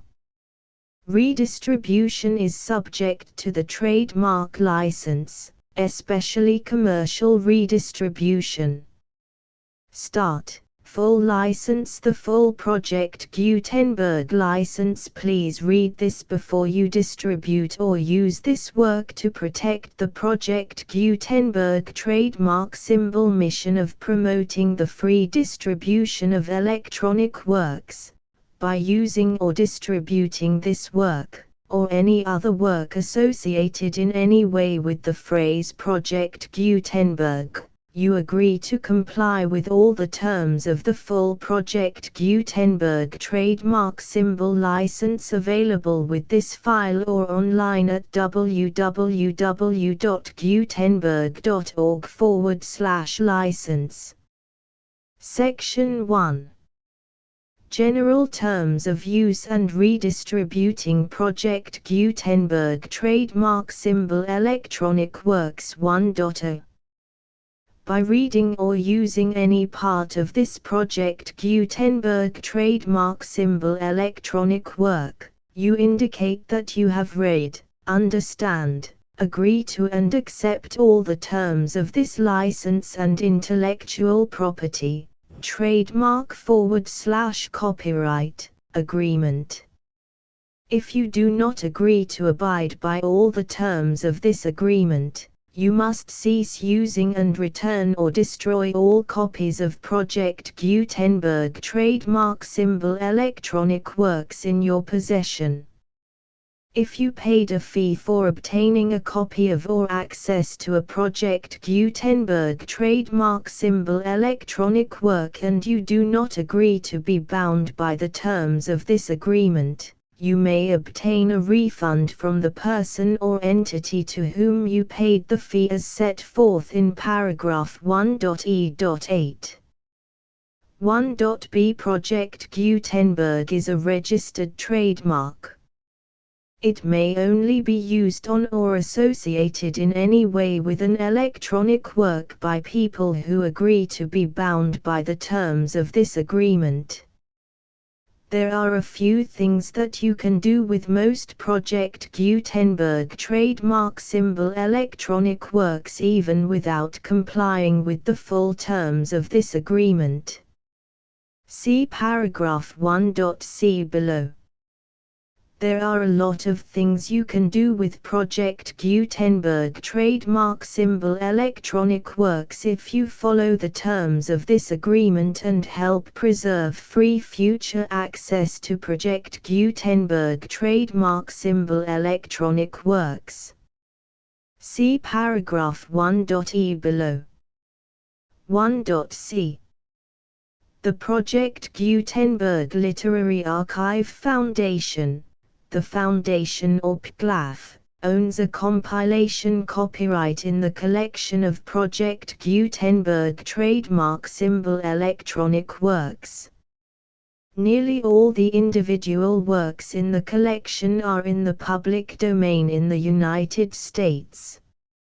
If an individual work is unprotected by copyright law in the United States and you are located in the United States, we do not claim a right to prevent you from copying, distributing, performing, displaying or creating derivative works based on the work as long as all references to Project Gutenberg are removed. Of course, we hope that you will support the Project Gutenberg trademark symbol mission of promoting free access to electronic works by freely sharing Project Gutenberg trademark symbol works in compliance with the terms of this agreement for keeping the Project Gutenberg trademark symbol name associated with the work. You can easily comply with the terms of this agreement by keeping this work in the same format with its attached full Project Gutenberg trademark symbol license when you share it without charge with others. 1.d. The copyright laws of the place where you are located also govern what you can do with this work. Copyright laws in most countries are in a constant state of change. If you are outside the United States, check the laws of your country in addition to the terms of this agreement before downloading, copying, displaying, performing, distributing or creating derivative works based on this work or any other Project Gutenberg trademark symbol work. The Foundation makes no representations concerning the copyright status of any work in any country other than the United States. 1.e Unless you have removed all references to Project Gutenberg. 1.e.1.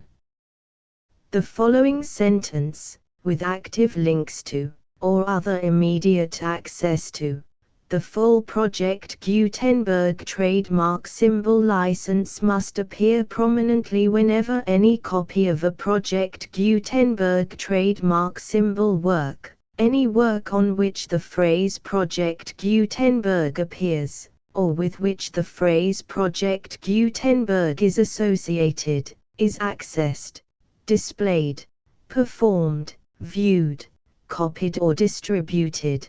This ebook is for the use of anyone anywhere in the United States and most other parts of the world at no cost and with almost no restrictions whatsoever. You may copy it, give it away or reuse it under the terms of the Project Gutenberg license included with this ebook or online at www.gutenberg.org.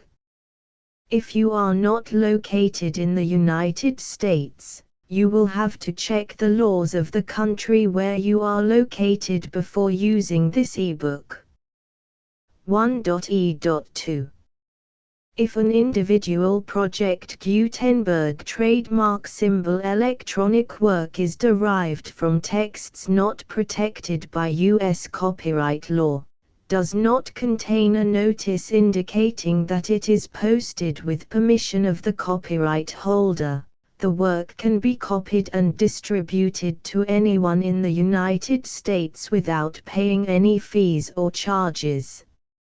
If you are redistributing or providing access to a work with the phrase Project Gutenberg associated with or appearing on the work, you must comply either with the requirements of paragraphs 1.e.1 through 1.e.7 or obtain permission for the use of the work and the Project Gutenberg trademark symbol trademark as set forth in paragraphs 1.e.8 or 1.e.9. 1.e.3. If an individual Project Gutenberg trademark symbol electronic work is posted with the permission of the copyright holder, your use and distribution must comply with both paragraphs 1.e.1 through 1.e.7 and any additional terms imposed by the copyright holder. Additional terms will be linked to the Project Gutenberg trademark symbol license for all works posted with the permission of the copyright holder found at the beginning of this work. 1.e.4. Do not unlink or detach or remove the full Project Gutenberg trademark symbol license terms from this work, or any files containing a part of this work or any other work associated with Project Gutenberg trademark symbol. 1.e.5. Do not copy, display, perform, distribute or redistribute this electronic work, or any part of this electronic work, without prominently displaying the sentence set forth in paragraph 1.e.1 with active links or immediate access to the full terms of the Project Gutenberg trademark symbol license. 1.e.6. You may convert to and distribute this work in any binary, compressed, marked up, non-proprietary or proprietary form, including any word processing or hypertext form. However, if you provide access to or distribute copies of a Project Gutenberg trademark symbol work in a format other than plain vanilla ASCII or other format used in the official version posted on the official Project Gutenberg trademark symbol website, www.gutenberg.org, you must, at no additional cost, fee or expense to the user, provide a copy, a means of exporting a copy, or a means of obtaining a copy upon request, of the work in its original plain vanilla ASCII or other form. Any alternate format must include the full Project Gutenberg trademark symbol license as specified in paragraph 1.e.1. 1.e.7. Do not charge a fee for access to, viewing, displaying, performing, copying or distributing any Project Gutenberg trademark symbol works unless you comply with paragraph 1.e.8 or 1.e.9. 1.e.8. You may charge a reasonable fee for copies of or providing access to or distributing Project Gutenberg trademark symbol electronic works provided that you pay a royalty fee of 20% of the gross profits you derive from the use of Project Gutenberg trademark symbol works calculated using the method you already use to calculate your applicable taxes. The fee is owed to the owner of the Project Gutenberg trademark symbol trademark, but he has agreed to donate royalties under this paragraph to the Project Gutenberg Literary Archive Foundation. Royalty payments must be paid within 60 days following each date on which you prepare, or are legally required to prepare, your periodic tax returns. Royalty payments should be clearly marked as such and sent to the Project Gutenberg Literary Archive Foundation at the address specified in Section 4. Information about donations to the Project Gutenberg Literary Archive Foundation. You provide a full refund of any money paid by a user who notifies you in writing, or by email, within 30 days of receipt that he does not agree to the terms of the full Project Gutenberg trademark symbol license. You must require such a user to return or destroy all copies of the works possessed in a physical medium and discontinue all use of and all access to other copies of Project Gutenberg trademark symbol works. You provide, in accordance with paragraph 1.f.3, a full refund of any money paid for a work or a replacement copy, if a defect in the electronic work is discovered and reported to you within 90 days of receipt of the work. You comply with all other terms of this agreement for free distribution of Project Gutenberg trademark symbol works. 1.e.9. If you wish to charge a fee or distribute a Project Gutenberg trademark symbol electronic work or group of works on different terms than are set forth in this agreement, you must obtain permission in writing from the Project Gutenberg Literary Archive Foundation, the manager of the Project Gutenberg trademark symbol trademark. Contact the Foundation as set forth in Section 3 below. 1.f1.f.1. Project Gutenberg volunteers and employees expend considerable effort to identify, do copyright research on, transcribe and proofread works not protected by U.S. copyright law in creating the Project Gutenberg trademark symbol collection.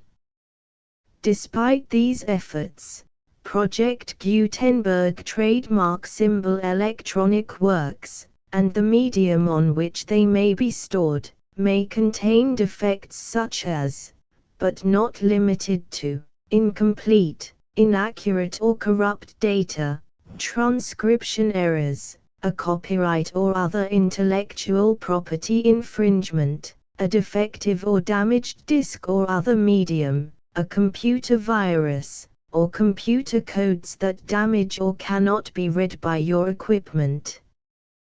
1.f.2. Limited warranty, disclaimer of damages, except for the right of replacement or refund described in paragraph 1.f.3, the Project Gutenberg Literary Archive Foundation, the owner of the Project Gutenberg trademark symbol trademark, and any other party distributing a Project Gutenberg trademark symbol electronic work under this agreement, disclaim all liability to you for damages, costs and expenses, including legal fees.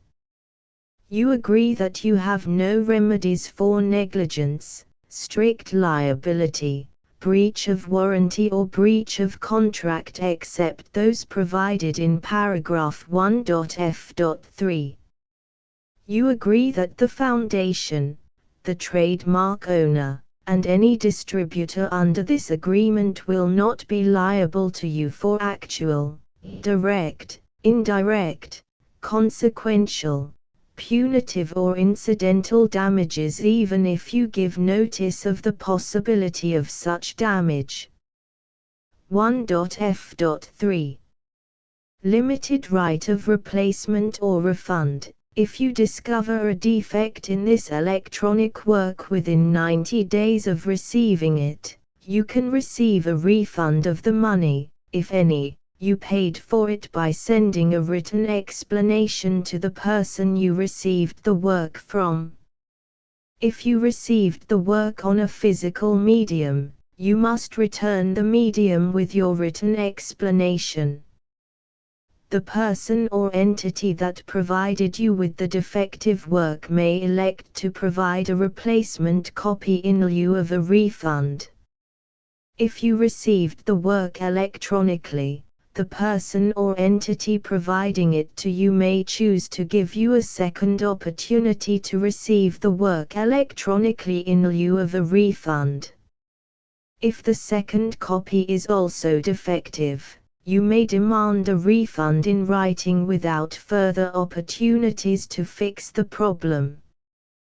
1.f.4 Except for the limited right of replacement or refund set forth in paragraph 1.f.3, this work is provided to you as is, with no other warranties of any kind, express or implied, including but not limited to warranties of merchantability or fitness for any purpose. 1.f.5 Some states do not allow disclaimers of certain implied warranties or the exclusion or limitation of certain types of damages. If any disclaimer or limitation set forth in this agreement violates the law of the state applicable to this agreement, the agreement shall be interpreted to make the maximum disclaimer or limitation permitted by the applicable state law. The invalidity or unenforceability of any provision of this agreement shall not void the remaining provisions. 1.f.6 Indemnity. You agree to indemnify and hold the foundation, the trademark owner, any agent or employee of the foundation, anyone providing copies of Project Gutenberg trademark symbol electronic works in accordance with this agreement, and any volunteers associated with the production, promotion and distribution of Project Gutenberg trademark symbol electronic works, harmless from all liability, costs and expenses, including legal fees, that arise directly or indirectly from any of the following which you do or cause to occur. A. Distribution of this or any Project Gutenberg trademark symbol work. B. Alteration, modification, or additions or deletions to any Project Gutenberg trademark symbol work, and C. Any defect you cause. Section 2.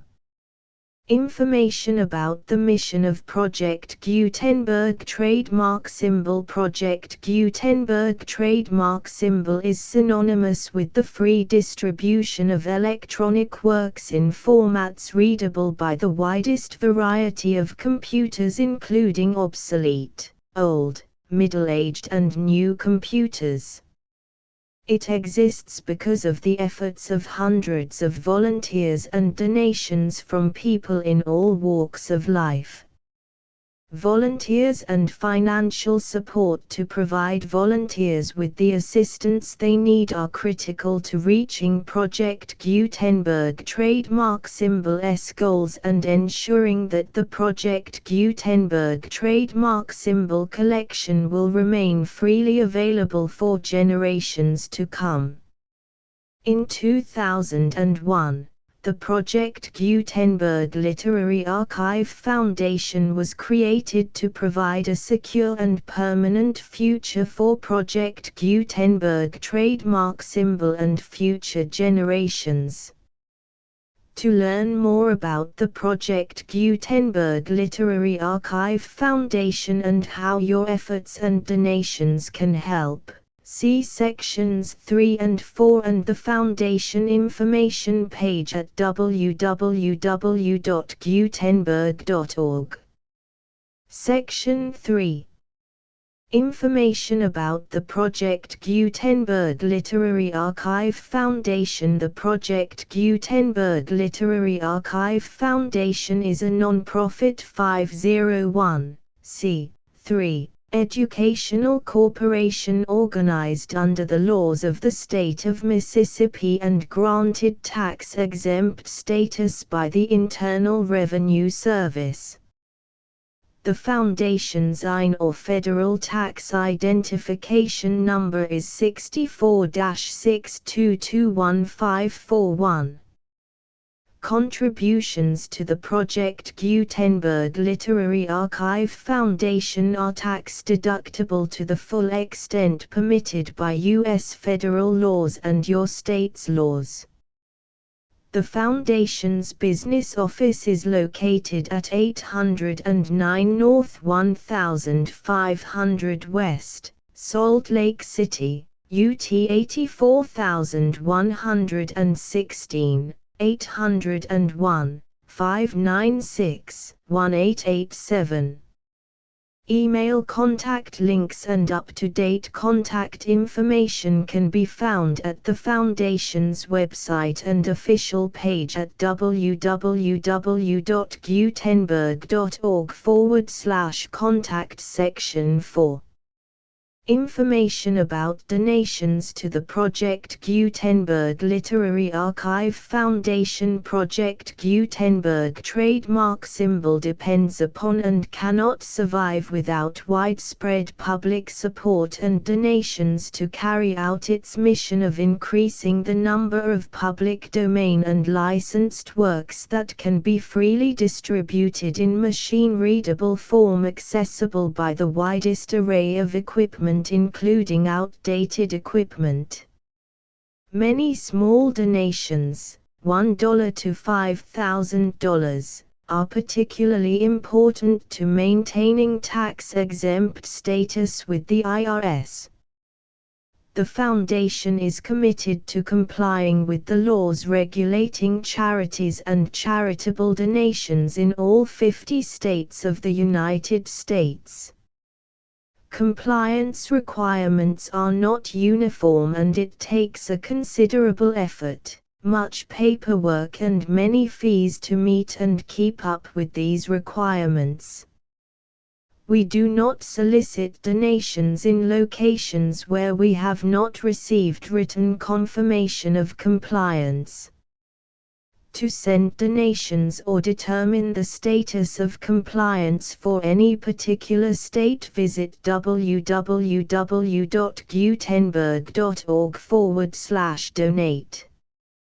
While we cannot and do not solicit contributions from states where we have not met the solicitation requirements, we know of no prohibition against accepting unsolicited donations from donors in such states who approach us with offers to donate. International donations are gratefully accepted, but we cannot make any statements concerning tax treatment of donations received from outside the United States. U.S. laws alone swamp our small staff. Please check the Project Gutenberg web pages for current donation methods and addresses. Donations are accepted in a number of other ways including checks, online payments and credit card donations. To donate, please visit www.gutenberg.org/donate. Section 5. General information about Project Gutenberg trademark symbol electronic works. Professor Michael S. Hart was the originator of the Project Gutenberg trademark symbol concept of a library of electronic works that could be freely shared with anyone. For 40 years, he produced and distributed Project Gutenberg trademark symbol ebooks with only a loose network of volunteer support. Project Gutenberg trademark symbol ebooks are often created from several printed editions, all of which are confirmed as not protected by copyright in the US unless a copyright notice is included. Thus, we do not necessarily keep ebooks in compliance with any particular paper edition. Most people start at our website, which has the main PG search facility, www.gutenberg.org. This website includes information about Project Gutenberg trademark symbol, including how to make donations to the Project Gutenberg Literary Archive Foundation, how to help produce our new ebooks, and how to subscribe to our email newsletter to hear about new ebooks.